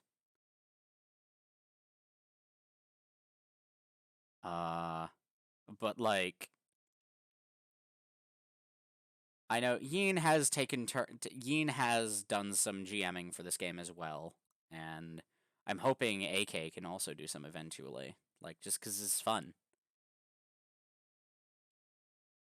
Is it both of you? Because that would be a neat concept, and if that's not true, I'm stealing. No, like straight up. I prefer to think of the RP overall as more of like, at least the format with this one is it's very much a collaborative story in a lot of ways. And Back, sorry, severely weird phone call that I just had to get sorted out. Oh, no worries at all. Yeah, it's just thankfully it's not my problem. So extremely valid. It's one of those. I don't know how my phone number escaped into the wild, like back in the aughts. But like sporadically, I get random phone calls about cars that I haven't owned in the past ever. Not like never, but like long time ago. So it's basically like, do you still have this Ford? And I'm like, no.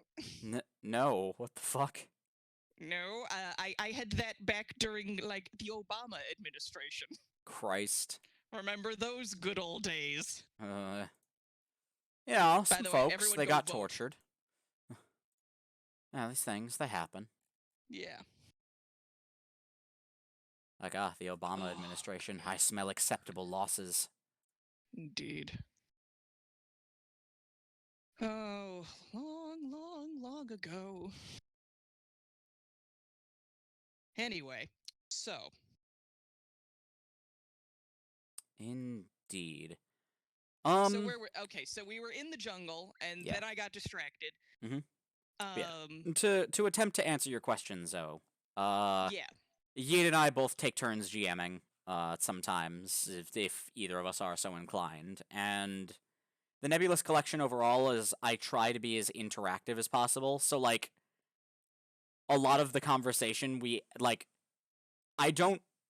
I make a point of not having a plan when I start these sessions. It's a little more Mad Libsy than usual for GM stuff, and I like it that way because it lets other players interject or talk about theories and concepts in a way. Like, we spent half an hour making up the esoteric rules and speculating on the nature of the universe in this because that seemed fun. Yeah. And that's kind of how it all sort of works. I guess so far it seemed to be doing something right, and often it's pretty funny, if nothing else. Absolutely. All right.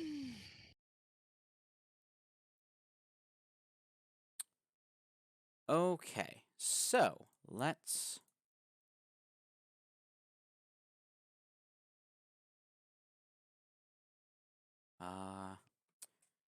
This is rad. Nobody I ever played with would cope with this, or me. Nonsense! I mean, yeah, it's just a fun time. Like, I just enjoy doing it. Oh, God, I forgot about the Kirk fan club. The what? You did this. You posted this, Yeen. What did I do? The Armor of Thorns nonsense. Oh, yes, of course. Yes. Very good. Roll your way to victory. So good job. Yep. Oh my god, I should use that as a weapon thing for Mithraia. Yes. Now you're thinking. Now we're cooking with gas. Yep. What the hell is the... But yeah, no, this is just like, it's a fun sort of... It's a very freeform sort of RP setting, and yeah. Come to think of it, Indeed. We could use a new player or two. Let's Yeah, reach out to some people. We could use a couple more bodies around. Chaotic shitpost with underlying darkness. That is exactly my jam, and I demand you join this immediately, Zoe. Immediately. Yes. Honestly, it's great. You can come up, like... Literally, my character started out as Gideon the Ninth, but more. Yeah. Gideon the Ninth, but make it Bloodborne. Yeah. Yeah, Yin's character is very much born of her obsession over the locked tomb. Go read it, all of you. I am, God. I know, but I'm just... Although House of Leaves has become a time. House of Leaves you need to, like, ration out. That book took me about 2-3 years because, like, you want to... If there is ever an actual SCP in this universe... It's that fucking book! That book is... Here's the thing. I do think that, sort of, generally speaking, I can feel AK somewhere out there, and they're like, somebody's talking about SCPs without me, and I don't know. But... Yep. In my opinion, there are actually SCPs in a sense. There are certain objects that are weird or, in some cases, deleterious to human life. I'm looking at you like the fucking elephant's foot in Chernobyl. Shit like that exists in the world. Yep. However, most of that shit is not available to the general public. Mm-hmm. House of Leaves is. It has somehow slipped its bonds and made its way to the general public. And House of Leaves, reading that book, I remember starting to read it. I'm like 5 chapters in from a single sitting, and it's a lot. Yeah. It's one of those books, the closest book I've ever encountered with a similar vibe is the Southern Reach series. I love the Southern Reach. Yes, I know you do. But even the Southern Reach, as good as it was, and as amazing as much as I love it, doesn't have the actually threatening to the reader vibe. Yeah. House of Leaves possesses. Exactly. Like, the Southern Reach is about a character experiencing SCP bullshit. House of Leaves is half of the experience is you, the reader, experiencing SCP bullshit. It's like, kind of a lot. Yeah, and I don't think this is going to count as a spoiler to anybody. I consider this a aperitif to want to read it or to run away from it. As appropriate. The book, there is implied that you, the reader, are part of the narrative to an extent. Not in the sense of like, oh, you're a character. It's, no, you're reading this as interacting with this world. With the narrative, yup. You are interacting with it, and that may be deleterious to your health. Yeah, that's valid. That was one of the first things the book really drives home, is like, you know, I hope that this simply disappears into the ether, but to anyone reading this, I'm so sorry. This is not for you. Exactly. That is literally how it's so good. I remember opening the book for the first time because it had been given to me by a gift by my ex, or one of my exes, and I was like, yeah, whatever. He suggested this. I should probably read it. Open the first page. What the fuck is that? Yeah, exactly. Any book that opens on the words, "This is not for you," that's powerful right there. I like that. It's like, well, this feels a touch threatening. I like it. Like, it's one of, again, it took me 3 years to get through it. Actually, wait, no, was it? Yeah, no, it was. Well, no, was it? Yeah, 2 at least, sorry.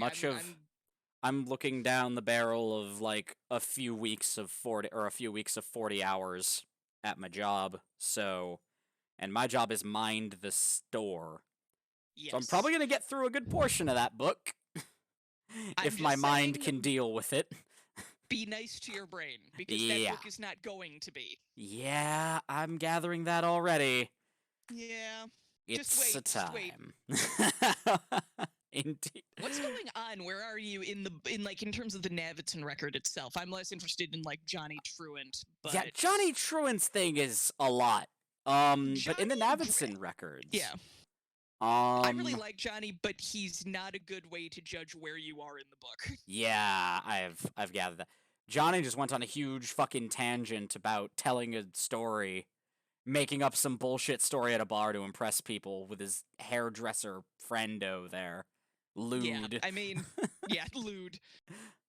Yeah, all the lewd channels are very powerful. I do my best. Yeah, he's the epitome of an unreliable narrator, but Navidson record, where are you? What's happening? I think that, Navidson is really...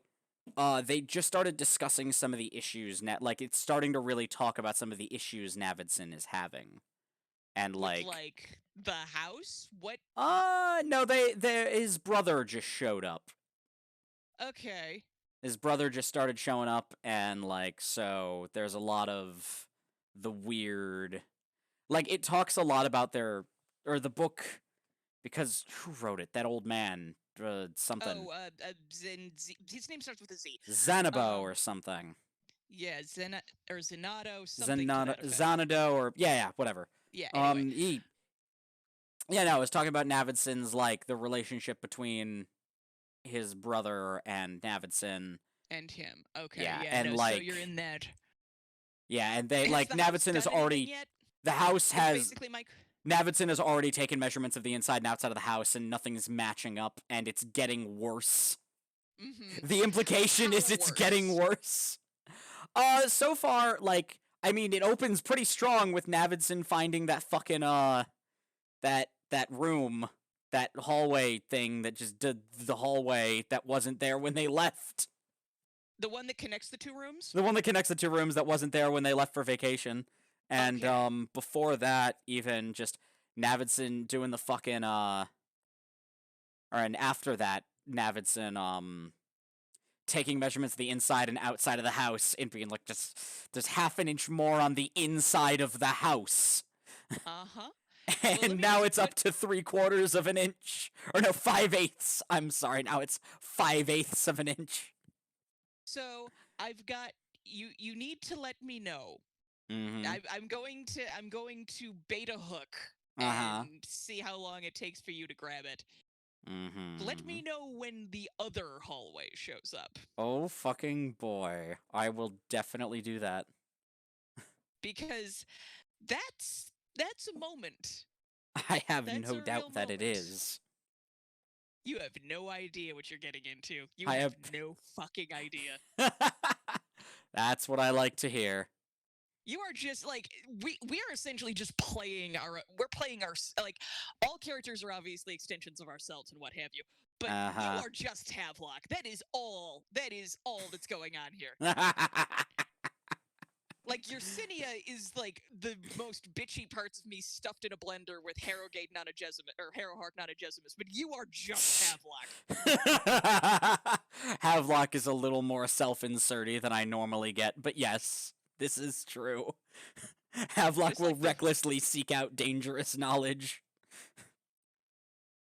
Oh my god. I have ideas for what I want to do with Havelock long term. I know you do. I'm very excited. All right. Do we want to see if we can get a little further into this before Yes, we should at least attempt to get a bit more into this. Okay, so jungle, very moist, don't like that. Mithrai not fond of bugs. Moist. Anyway. Here, we can just say moist for the rest of the stream until, like, all of our watchers are gone. Moist. All right. I'm going to hell. All right. So, yeah. I like just like this places. We should. Laga's like we should probably find somewhere to shelter. Long term, it'd be good to have a safe haven of sorts. Indeed. And no sooner than does Havelock manage to get those words out than you hear like rumblings of thunder in the distance. And Havelock's like, well, shit. This is gonna be great. Sooner rather than later might be good. Yeah. So, yeah. Yersinia, what do your bone eyes see? Yes, exactly. It's a bunch of trees, sir. Except I think that one's eating something. Tell me, what do you see with your special eyes? My brand! Fucking commercial. Gods. What have you learned on the planet? What's up? Who remembers that commercial? I remember that commercial. Very vaguely. Very, very vaguely. I forget the context. It was, I think, a Budweiser commercial? I remember it being part of fucking, what's the fucking, kick the thing, kick the ball, throw the ball. Football, Super Bowl. Oh. I had to, like, play chain of connections with You're valid. ADHD. That's a mood. That's extremely relatable. I only remember parodies of it. Yeah, I might only be remembering parodies. That's the issue. Yeah, no, it was definitely something that got memed a fair bit when it came into being. Or proto-memed, I suppose. God, there's such a thing as a proto-meme. I know. I feel old. Yeah. Okay. So, as we look around, is there any indication of, like, I don't know, a mountain or something that might host a cave, or, like, light in the direction of what might be a fire, or, like, just a stronger source of bioluminescence? Yes, on the bioluminescence. Okay. Yeah, there are stronger sources of bioluminescence. Like, something that would indicate, like, a large gathering. Say, if we are looking, Mithrai's like, okay, so we're looking for myconids, who are mushroom people. Mushrooms glow. So if there's a bunch of them, they should all glow together. And they also go together. Yeah, they theoretically. They glow and they go. Yeah. Uh-huh. Yes. Look, I'm doing my best. You got me out here with the monster bugs. You're valid. Let's carry on. And yeah, look like you start the light. Yeah, you start heading towards like the brighter glow. And it does not take long for you to start coming upon, like, there's just more mushrooms growing around, like, on trees, on, like, just logs, and there's that stench of just, like, damp earth and, like, rot.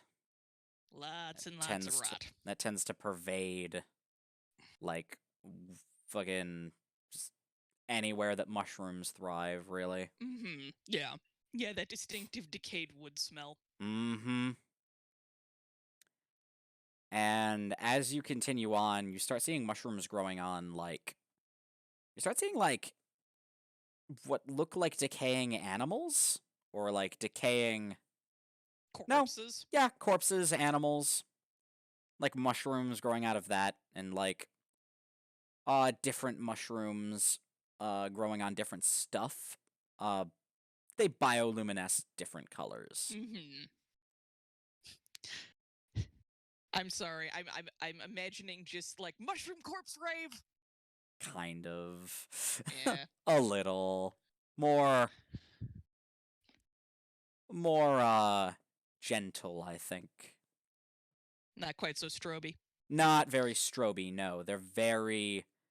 The light almost pulses a little, but it's a very slow, calm Very slow sort pulse. of thing. Yeah. Whereas... Oh dear.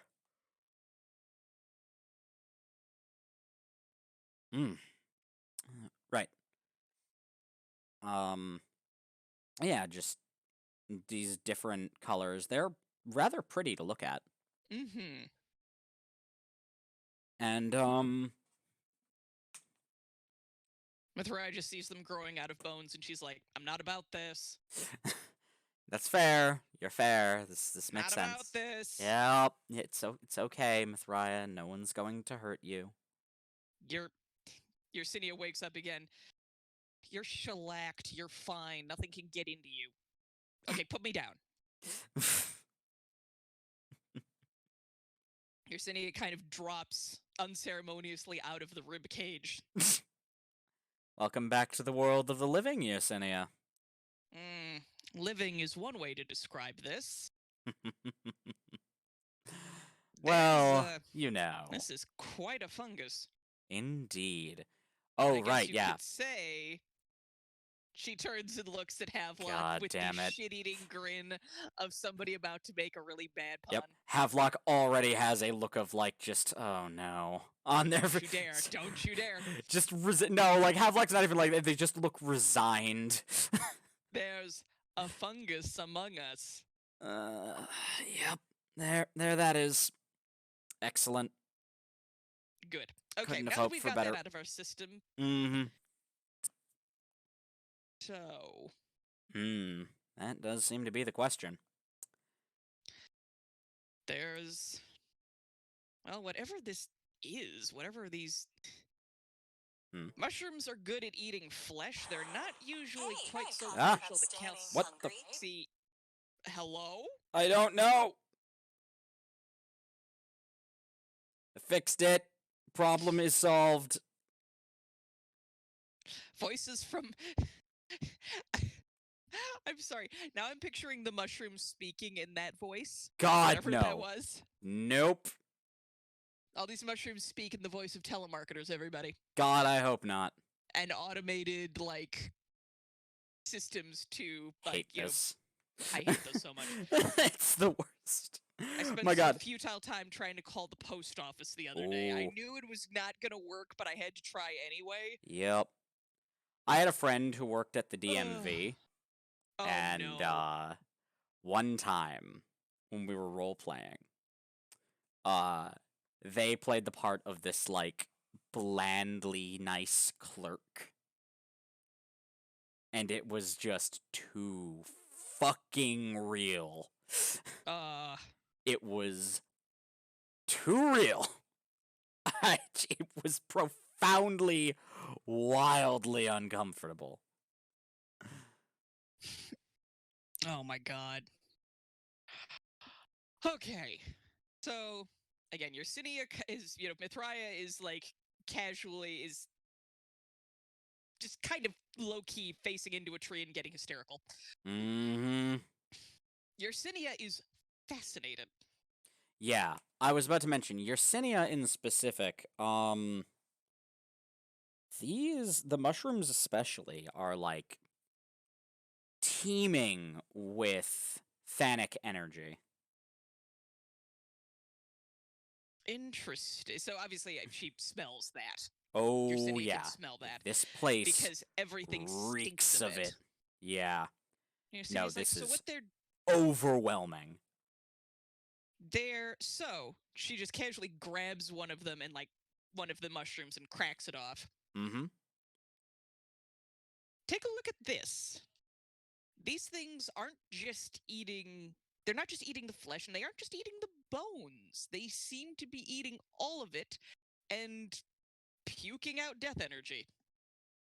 I mean, that For is lack of a how better mushrooms description. survive, isn't it? Yeah, not quite like They're normally extant in mushrooms. decay. They are extant in decay. Please tell me you've not been talking to the mushrooms in the other room back in the Nebulous Collection. The ones that taunt people. They're difficult to avoid sometimes. Just like, look, decay exists as an extant form of life, and you can't harm them any way that matters. Uh-huh. Yeah, so they like to remind us. Oh, yes, they do. But no, these are doing something extra. Oh. Because again, to eat a body, sure, that happens. And I'm not even surprised that there are mushrooms that can eat bones. Sure, fine. Calm down, Mithraia. You are fine. You're dandy. Oh dear. But they do appear to be, again, they're eating up everything that's left of these bodies. Like the energy, the death energy, the thanergy isn't coming out of the bodies the way it should be. It's coming out of these guys. And it's dialed up a notch. Yep. They're teeming with an odd mixture of life and death energy, essentially. Yeah. Because mushrooms. Mushrooms are fun. I'm trying to remember. There's actually a good word in Harrow that describes sort of that life-death energy combo pack thing. Gonna look for it real quick. Oh, take your time. I'm so fucking glad that they did not do like the decal edges for the book. Oh yeah. Like it looks beautiful, but it's an absolute pain in the ass. I know what you mean. Hang on, it's because they are going. But yeah, anyway, so yeah, the life-death energy. We'll find the word for that. Oh yeah. Yersinia is going to do a. Does she notice that it smells more strongly of death in any one particular direction? Yeah, and it seems to coincide with where the glow is getting brighter. Okay. Yersinia like, I believe we should head in that direction. It smells like there's more dead over there. Ah. Oh, good a place to start as any. Havelock, does take the occasional sample of some of the mushrooms here and there. Like pieces that probably won't be missed. They try to take like an entire cap without like, yeah, damaging anything too much. Yeah, Yersinia takes the one that she broke off and kind of like sticks it back to the corpse it came off of. Or like dumps it inside of it, more or less. I was about to say, like, what's a little alarming is the fact that it seems to adhere back to it pretty easily. Ah. And yeah, as you move along, you start running across these little, or these small things kind of just scuttling about in the underbrush. And I want to find a good picture of them, because sometimes they are just downright adorable.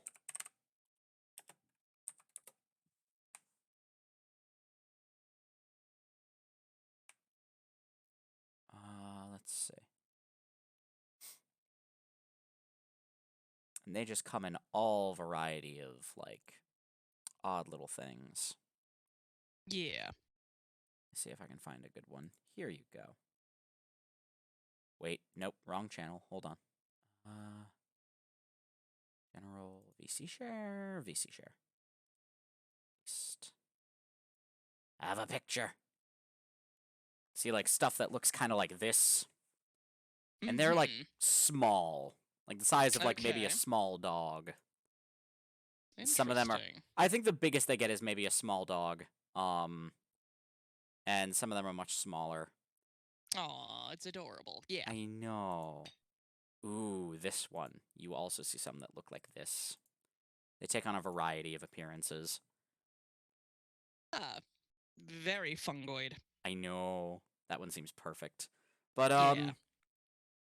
Alright, so it's a lot of that. And, you know, as you move further in, you start to see, like, these large mushroom things tending to them, or, like, leading a flock of them this way or that. Interesting. And, yep. They do eventually... Ugh. Christ, why am I yawning so much today? It gets darker earlier, grayer earlier. Yeah, it does. Oh, sleepier God, earlier. It does. Oh, no. Alright. But yeah, they, a lot of them tend to be paying you very little mind. Some of them do take notice of you. Though without any real sort of alarm. And eventually you start reaching, like, a sort of outer wall type thing. And it seems to be this woven, still living amalgam of, like, trees and vines and, like, you see, like, bones. Like, entire skeletons have just been stuck into this thing. There's There's obviously, like, tons of fungus growing all over it. And it's just... It's a lot. It's a lot. Mm-hmm. But, and that's where, like, a lot of these, like, there's not tons, but, like, more of these things sort of seem to emerge from the jungle around you. And just... I'm guessing they're kind of interested in us? Oh, yes, they're very interested in you. And they...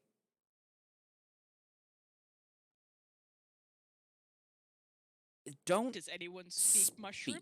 Yeah, no, they don't speak. But they do... sort of... They release these spores. And as you, like, come into contact with them, you just, like, you get the idea, like, this vague idea of, like, inquisitive, sort of like, who are you? And the idea sort of just pops into your mind, almost.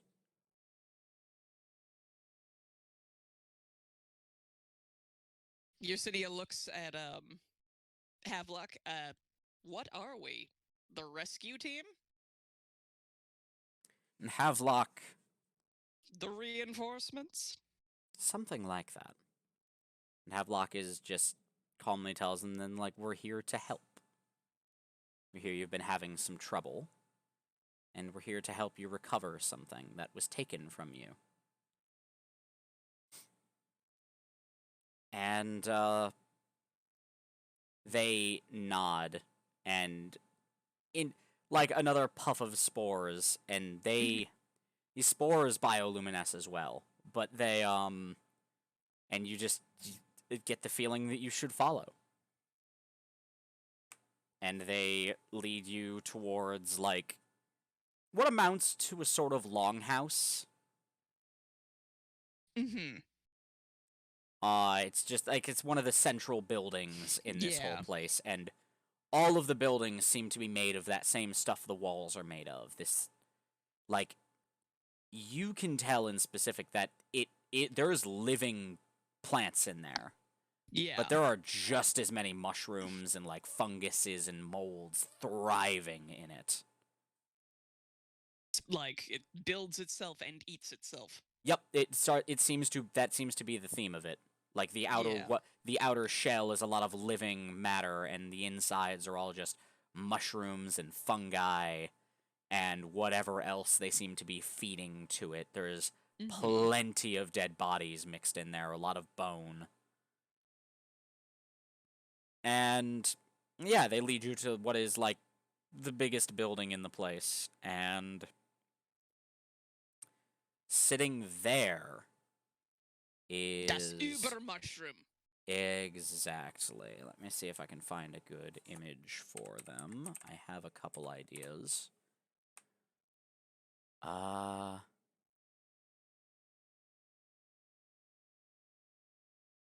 let's see.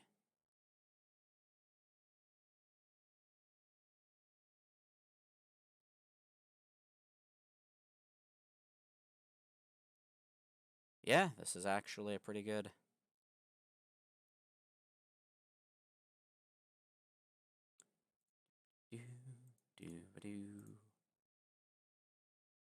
There.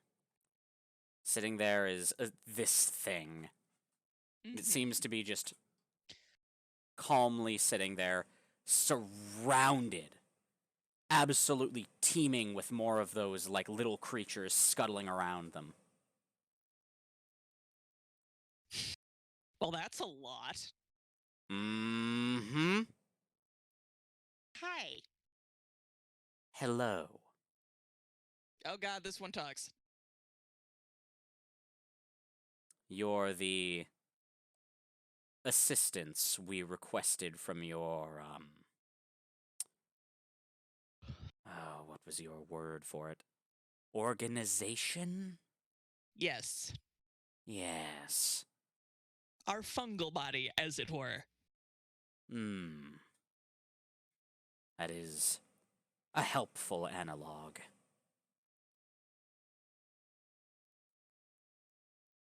So, I suppose you have questions?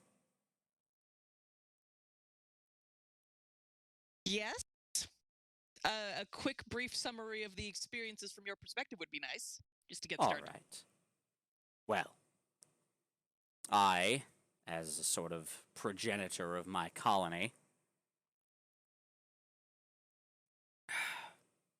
have been experiencing attacks recently. Some of the other native creatures have been causing us no end of trouble. A few even managed to infiltrate this place and steal something precious to us. Indeed. For lack of a better word, I apologize if I'm being vague. Your language is strange. I think of it as a battery or a vault of energy. It helps us provide new sustenance for the little ones. Yeah, from what I've seen, I work with death. That is my job. You feed on that energy. You need that to live and thrive. It is rather important to us, yes.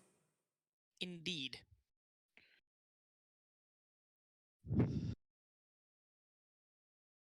All right. So, this was stolen from you. I think we were told it was creatures like us, humans like us. Humanoids. Something of a patchwork alliance. confederation, perhaps. A few groups of things whose interests align. Ah. Sorry. Oh, no worries. There. Why did they take it? To stymie our existence, in the hopes of slowly snuffing us out through attrition. Or perhaps because they need it, or perhaps because they had a use for it. I am not entirely sure, and those we've managed to question have given us rather conflicting sets of information. Yersinia looks at Havelock. Okay, so we've either got genocide or finders takers. Yeah. It's gonna be interesting. Indeed. Finders keepers, that's what I meant. Fuck. Flubbed that line. God damn it. You're valid. Either way, we would like it back, and we are willing to give you something in exchange for your services. Something your patron would find desirable, we think. All right. Well.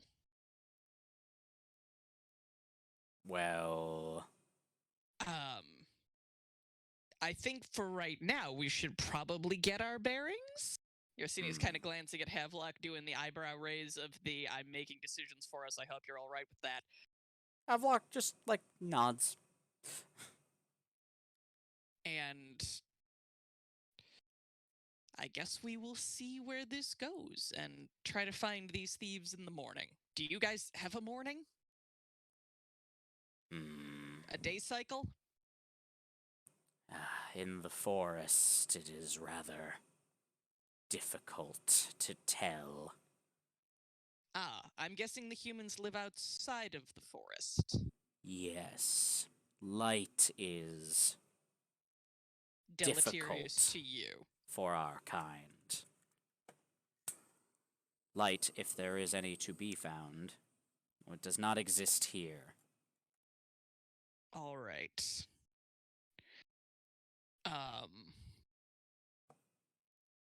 Sorry, I'm running out of brain gas. I don't know. No, you're valid. Questioning is hard to do when it's just you. I know what you mean, yeah. We need more people. Guys out there, who wants to join in? Who wants to help mushrooms for us? Yep. But no, Havelock, alright. Let's see. Yeah. Gonna make you talk to yourself. Damn it. Alright.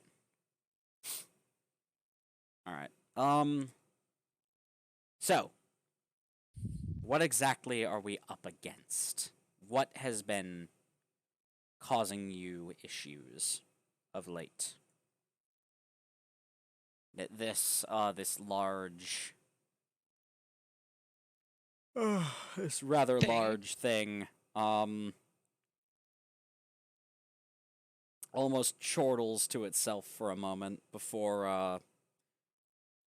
answering with, seems to be a patchwork alliance of dragons, their food, and the things that worship them.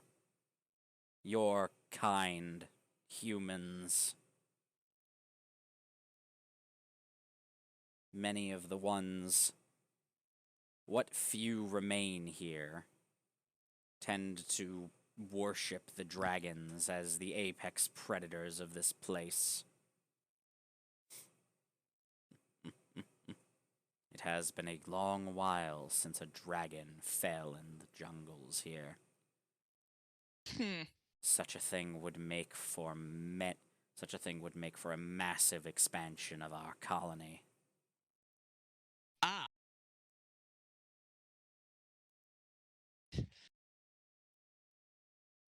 Okay, so we've definitely got what seems to be a territory war on our hands. Well, here we are. Here we are indeed. And what, pray tell, do the dragons eat? You said their food is helping? What is your... And, at that point, Gave just points to a corpse that's clearly been newly added to the wall. And it seems to be this... It's a goblin. It's goblins. But, like, I want to see if I can find the particular way they look in this place.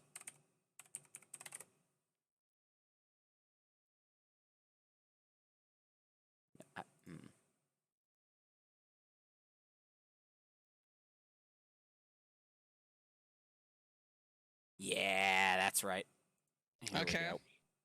Yeah, goblins in this world are very vicious-looking little bastards. Oh, lovely. Yup.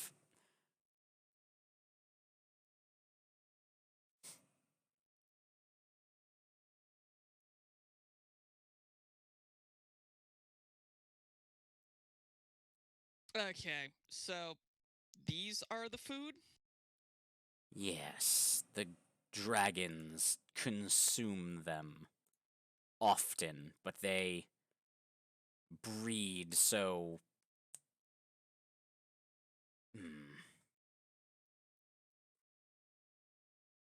off numeric...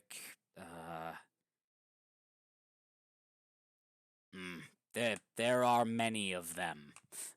Mm-hmm. And the dragons... They are large. They contain multitudes. Yes. And the dragons can... Oh, no, the goblins is what he's saying. There's a lot of goblins. Mm-hmm. Yeah. He's like, they got that. breed prodigiously. Alrighty.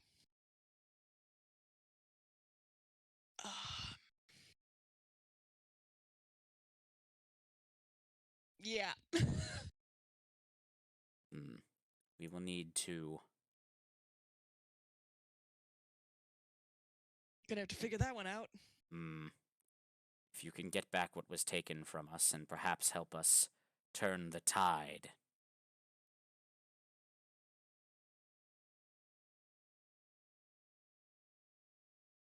I think we should be able to manage. Well, hopefully something. I've been mercenary for weirder causes than this one. We would be in your debt. That's a big word.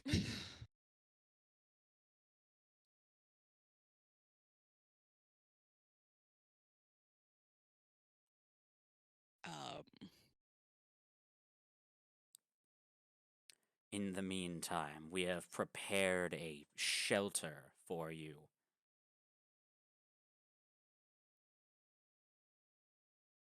And, I'm guessing we're led away by little, like, sporlings? Mm-hmm.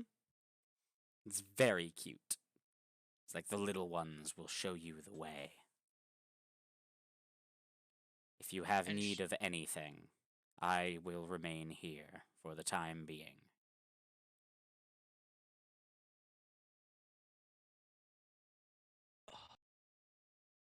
All right. We'll work on this more soon. Soon. Do you have a watch, Havelock? Flock does take out a pocket watch. Okay, good. Telling time here is going to be an absolute bitch without it. Yeah. Situate yourselves. I'm sure your journey was a long one.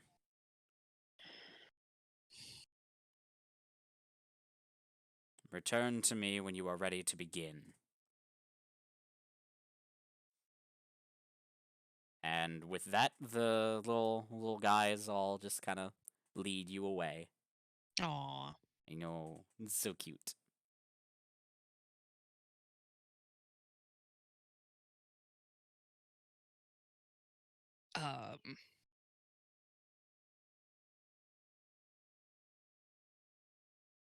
So when we get to our quarters, I'm guessing it's kind of the same, like they've done the best to approximate, but it's still kind of an experience.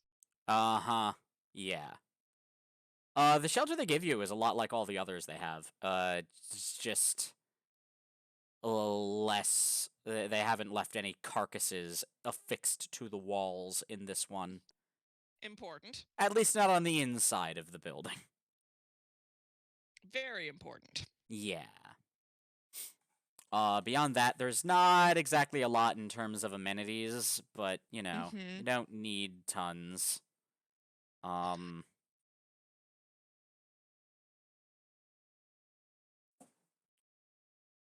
are some areas that have been like, they did their best.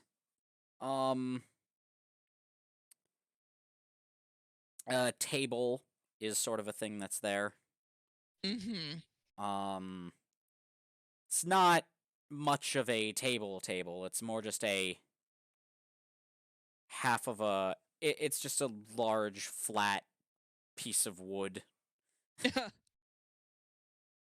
just serves as trying. They're doing their best.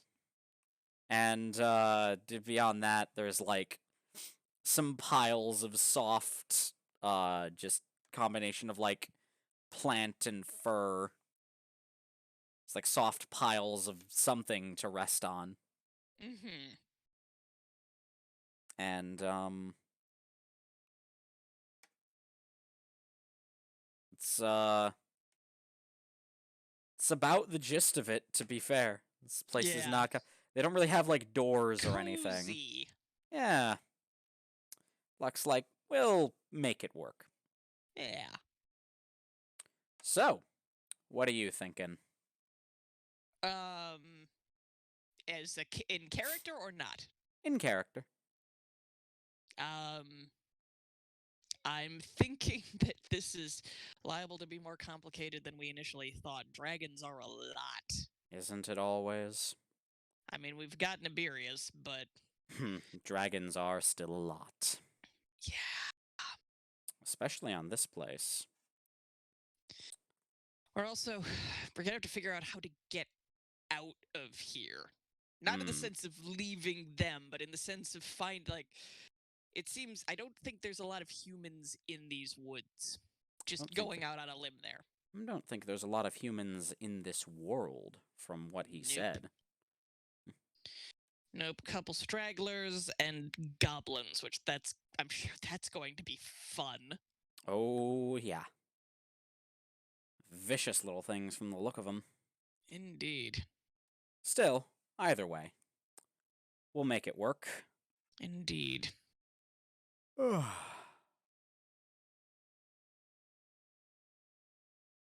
the meantime, I'm thinking food?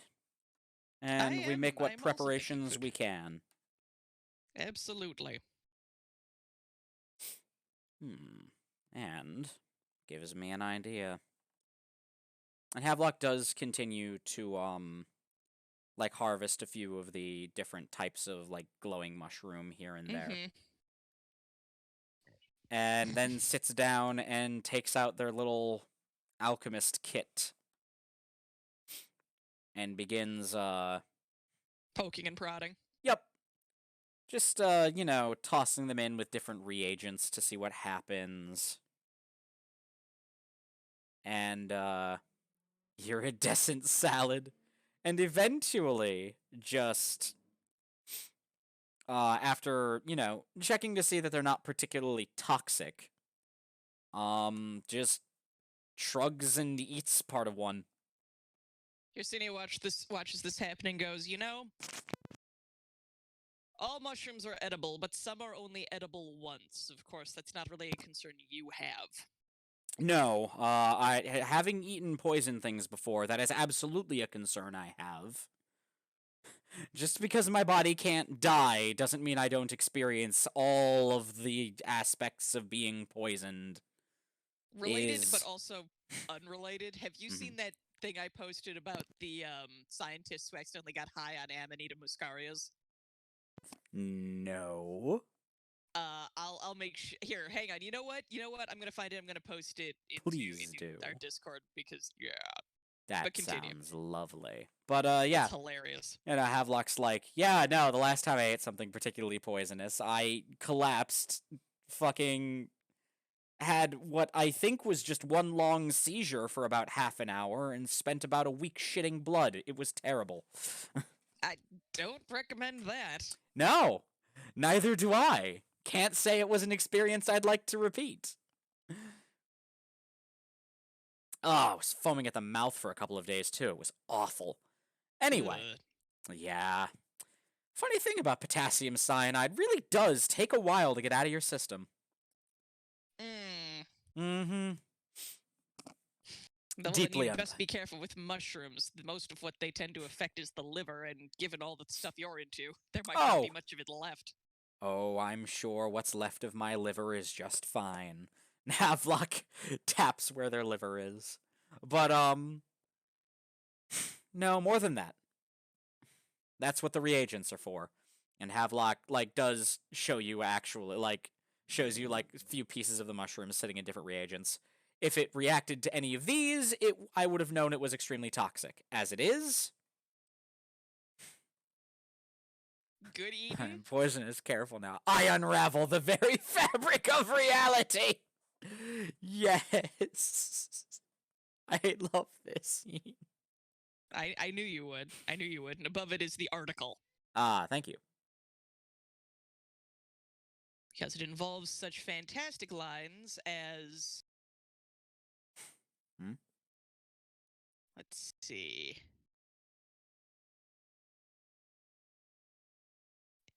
Excerpt. At a Chinese restaurant, Tonya thinks our food has a consciousness of its own as well as a texture that's very real.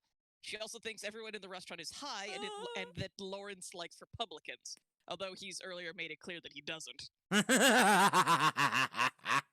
Lawrence is drinking a beer and says he can relate to the bottle, that the bottle can relate to him, and the two of them are actually enjoying each other's company. Oh my god. Amanita Muscari is a real time, let me tell you. Hey, Muscari is somewhat different from the purely culinary experience they intended to have. Oh, this sounds very good.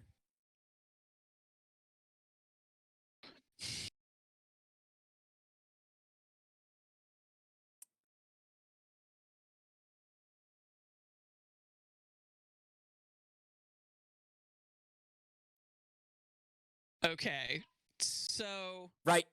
Not. This is not a time to read this article. Again, we should... And Bun's live, technically, now. I'm sorry, I'm running out of gas. I don't know where to go with this. You're valid. I have ideas. Yeah. But, I mean, I'm perfectly happy to call it here if you'd like. If that works best for you. Now, let's call it just if for no better reason than to for whatever reason, I didn't expect us to end up fighting dragons, which has thrown me for a bit of a loop. You're welcome. I have no idea what I want to do as a character because my instincts, just as a person under these circumstances, is to go back and pound on the tree and be like, "Let me out of here." Nope. Not allowed. That's the issue. So I need to get into Yersenia's head a little bit and think more dragon thoughts and make some plans. That's valid as hell. It's a good time to read a mushroom article. I agree. We can Zoe, read that out loud because it's hilarious. I do not mind ending this with a dramatic reading. Yeah, it's fun. It's all right. Fun. I can do a dramatic reading of this article. Here we go. Sure. We can even, if you would like to, I would happily exchange paragraphs with you. This sounds fine with me. Cool. You go first. All right. Boiled to remove its toxins. Amanita muscaria? Muscaria, yeah. Amanita muscaria can usually be eaten with impunity. David Aurora serves it on his forays. Russians call it mukumor? I think so. I don't speak Russian. and delight in its nutty flavor, and the Japanese reputedly prefer it to Boletus edulis. Recently, Lawrence Millman and Tonya Half had an experience of A. muscaria somewhat different from the purely culinary experience they intended to have. Tonya cut 2 large 18 by 8 centimeter muscaria buttons into 1/4 strips and placed them in 2 quarts of boiling water. The mushrooms were cooked for 3.5 minutes. They were actually in the boiling water for 5 minutes, and after they were drained. Both of us sampled a few pieces. We found the taste pleasant, indeed agreeably nutty, although Lawrence thought they had a slightly metallic aftertaste. We browned several more slices in olive oil and found them quite pleasant too. The remaining slices were breaded, then browned. Altogether, we ate almost all of the 2 buttons. 20 minutes later, both of us started to feel distinctly off. Lawrence found himself staring vacantly at some LBMs we were trying to identify. Brown mushrooms. Yup. Tonya noticed that he was holding his stomach and looking uncomfortable. Once we agreed that muscaria was the culprit, we called David Aurora and asked him what we should do. Take notes, David said.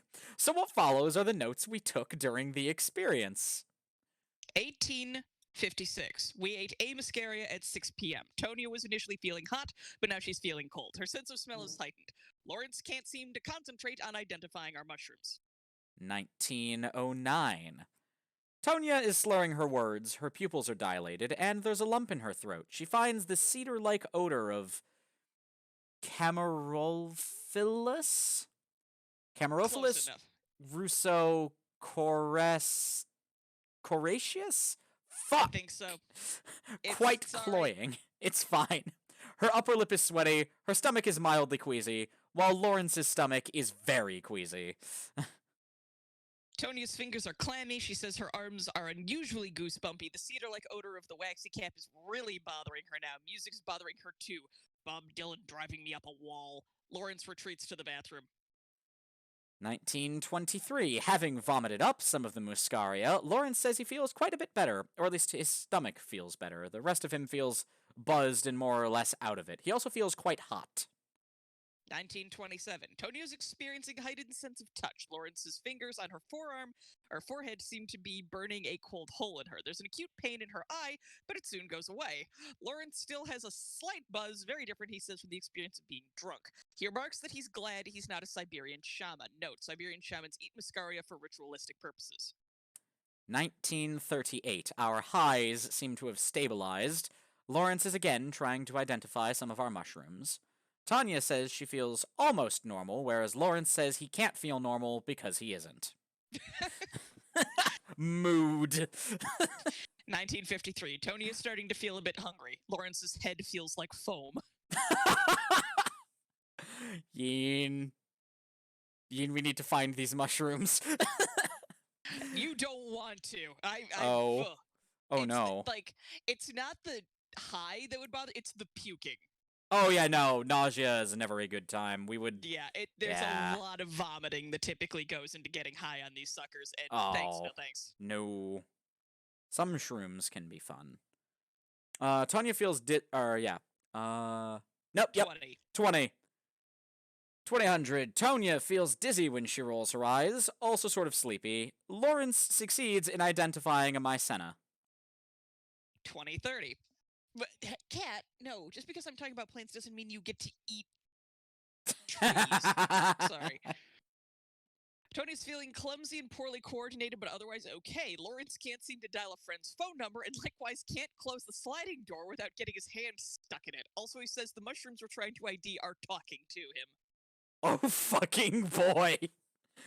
21:15. Lawrence has been silent for a while, listening to the mushrooms. All of a sudden, he's very talkative, although he's not making much sense. Smooth circus. Neither of us knows what that means. Mushrooms are people too, he says. 21:29. Both of us feel euphoric, Lawrence especially so. He says he hasn't felt this good in years. We decide to go out to dinner, but first we call David Aurora to tell him that we're all right. Whatever you do, David said, don't drive. So we appoint Tonya's roommate, Mikey, as the designated driver. This is absolutely what Yersinia and Havelock are getting up to. Oh, yeah. Let's see. 2154. At a Chinese restaurant, Tonya thinks our food has a consciousness of its own, as well as a texture that's very real. She also thinks everyone in the restaurant is high, and that Lawrence likes Republicans, although he's earlier made it clear that he doesn't. 2210. Lawrence is drinking a beer and says he can relate to the bottle, that the bottle can relate to him, and that the two of them are actually enjoying each other's company. 2215. Our food feels very textured, and we seem to commune with each grain of rice. We also feel that we're moving fast, but that our thoughts are moving slowly. Lawrence keeps dropping his chopsticks. Coordination is difficult for both of us. 2210. Both of us seem to be suffering from short-term memory loss. Lawrence feels that his critical sense, usually very much in evidence, has gone on vacation. The word euphoria keeps popping up in conversation. At 2300, we leave the restaurant. Lawrence says that objects have no meaning but simply exist. We see a dead deer on the road, and he says that the difference between a dead deer and a living one is negligible. Tanya still feels elated, exuberant, but at the same time relaxed. She falls asleep around midnight without any difficulty. For the next 3 days, her right ring finger tingles when she hits it with her thumb, but otherwise, she notices no symptoms related to the muscaria ingestion. Lawrence has a deep sleep and wakes up the next morning feeling refreshed. Later, we ask David Aurora why we experienced the ups and downs of an A Muscaria trip, when all we wanted to do was experience the culinary delights of a Muscaria hors d'oeuvres. His explanation: that the mushrooms were far too big for the pot in which they were boiled, with the result that only as much of the toxins were dissolved in the water as the water itself could hold. Thus, our trips included a certain disarray of the senses, but not the full disarray experienced by Siberian shamans.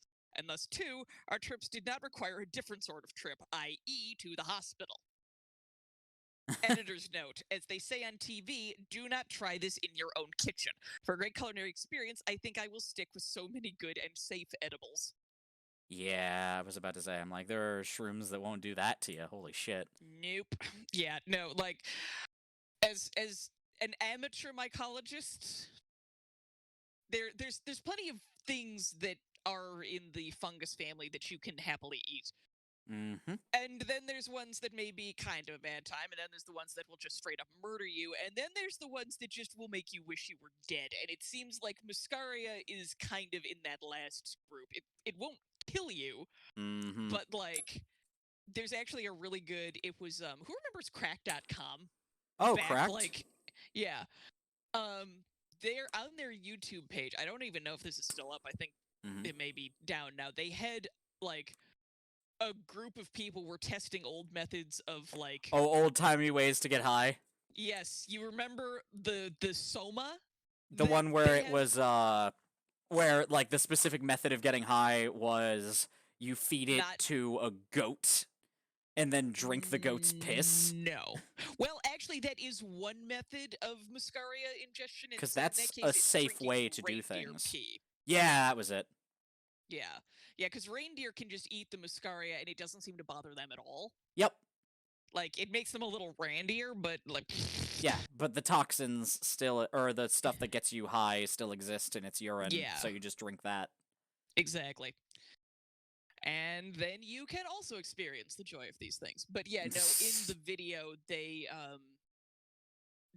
the thing, so Amanita muscaria is sometimes hypothesized to be the source of the substance called soma in the Rig Veda, which is this as yet unknown, unidentified drink of some type that gets you, like, balls to the wall out of your head. Yep.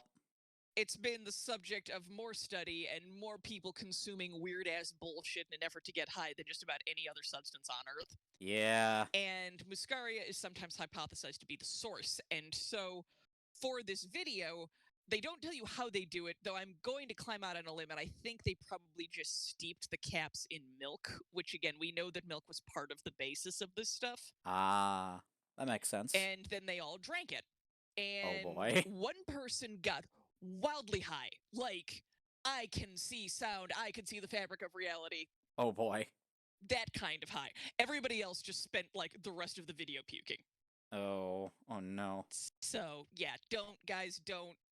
Amanita muscaria is not worth it. There are safer and less shitty ways to get high. Yeah, there are safer and much more fun ways to do, like, Psychedelics are lovely, but that does not sound like a particularly lovely one. Viking berserkers has always been an interesting concept to me. Yeah, that's supposedly one of the things. Amanita muscaria is generally presumed to be what they were using. And the interesting thing is that for people who have made the study of consuming this stuff and using it to get high as opposed to just puking your guts out, Yeah. The pros of Amanita muscaria, they say that when the high works, and it doesn't work for everybody, that it's like it's in the elation is a similar family to being drunk, but without the deleterious like side effects of being drunk. Yeah. And with a huge like I've never used psychedelics, so I can't speak to it, but you hear a lot about things with psychedelics like ego death, like being ego like, death is a huge recurring theme. Yeah. It's this sense of you're you, but there's no context for you. Your memories, your past, your experiences, they're all just kind of not there. And so you're just this existence, and it's very in the moment. Yeah. Yeah, no, well, the thing about Amanita is muscaria is that it doesn't do that. It actually blows the ego up, as it were. It's described as like feeling like a Superman. Yeah, that's what the vibe I was getting from this article. Yeah. Yeah. No, because the funny thing is, like, even outside of battle, the whole concept of berserk is like, it's a lot like the whole essentially just this vision quest is a terrible word for it, and yet this is like drink some mead, eat some shrooms, see what happens. Sometimes you get cool visions and destiny and shit. And a lot of it is just a lot of your own like subconscious ideas and thoughts just getting reflected back at you. Psychedelics are neat for that kind of shit. Absolutely. Sorry, I'm looking for one thing. There's a great line. It's in the Sagas of the Icelanders. Where, because like, while that is all true, being a berserker was also just something that you did. Somewhere in here.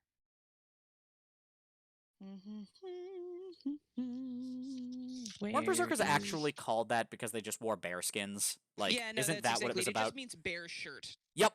Berserk just is bear sark, bear shirt. Yep. Where the fuck is this? I'm sorry, I'm trying to find it. Basically, it's in here somewhere. Oh, take your time. These pages are deckled and it makes me crazy. But deckled pages are the ones where it's all uneven. Yeah, it's all uneven. Oh, yeah. It's a cool look, like, but it's a pain in the ass. Yeah. But basically, the person... Okay, yes, the Age of the Vikings. You don't need to tell me about that. I already know that. Vikings were Normans, yes? Not exactly. The Normans are a sort of subgroup. They were Germanic peoples. Like, that's the thing. The question of where does the Germanic stop and where does, like, the Nordic begin is something that you can get historians to fight over. That's fair. There's a lot of... I mean, like, hell, even in, I think modern video game, like, Crusader Kings does an interesting thing with it, where, like, the Norse mythos is called Germanic paganism. And there's reasons for that. There's a lot of overlap.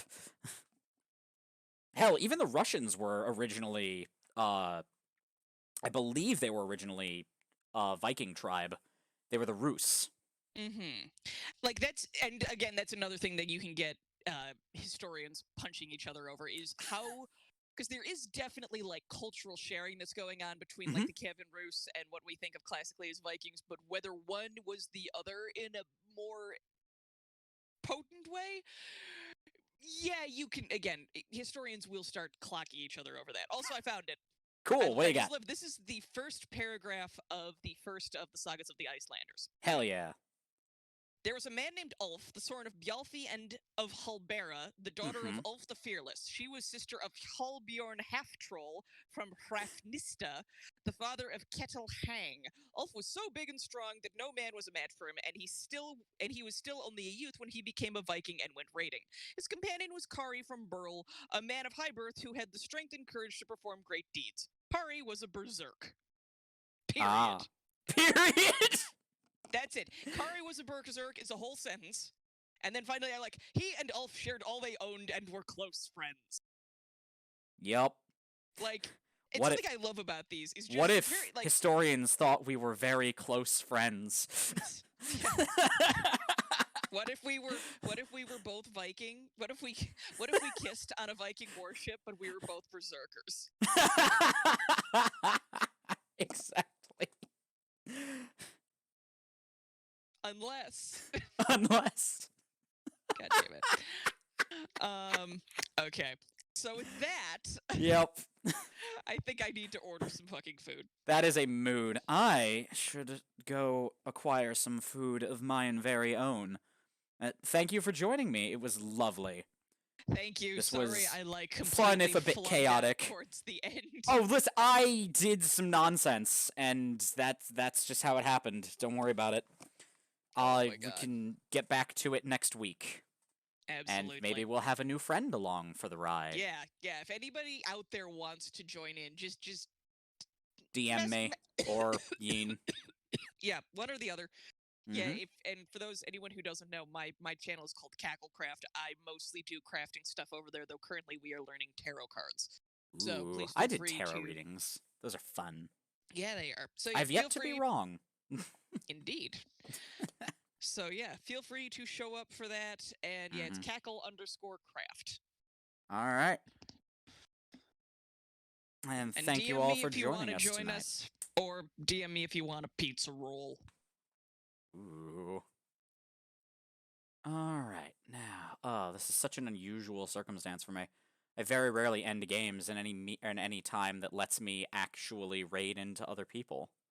Oh. Oh, wow, I am just spoiled for choice here. Holy shit, Bun! Want to go annoy Bun? No, that bastard has enough viewers. Let's go help someone else.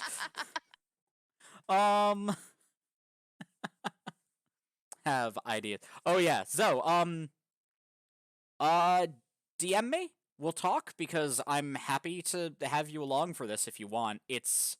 We're very... it's a very chill time. Almost whatever bullshit you throw at him. This is true. I can work with pretty much anything. I remember talking to Lottie about making a space pirate. And, that was gonna be a thing. I can work with almost anything here. But let's see. What if we rated... Who's got the lowest view count here? Zoomy! Zoomy it is. /raid...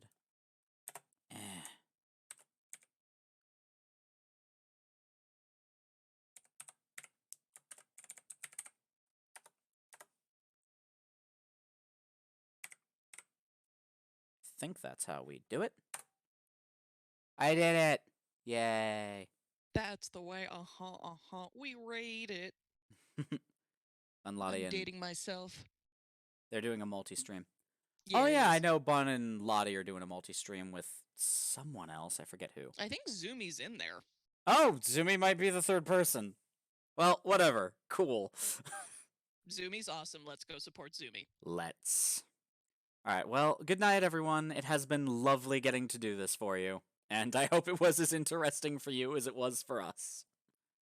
It was, and if you still like the dulcet tones of my voice, I'm probably going to end up in the background on Bun's stream. That's valid. Alright. Later, all. Have fun. Bye.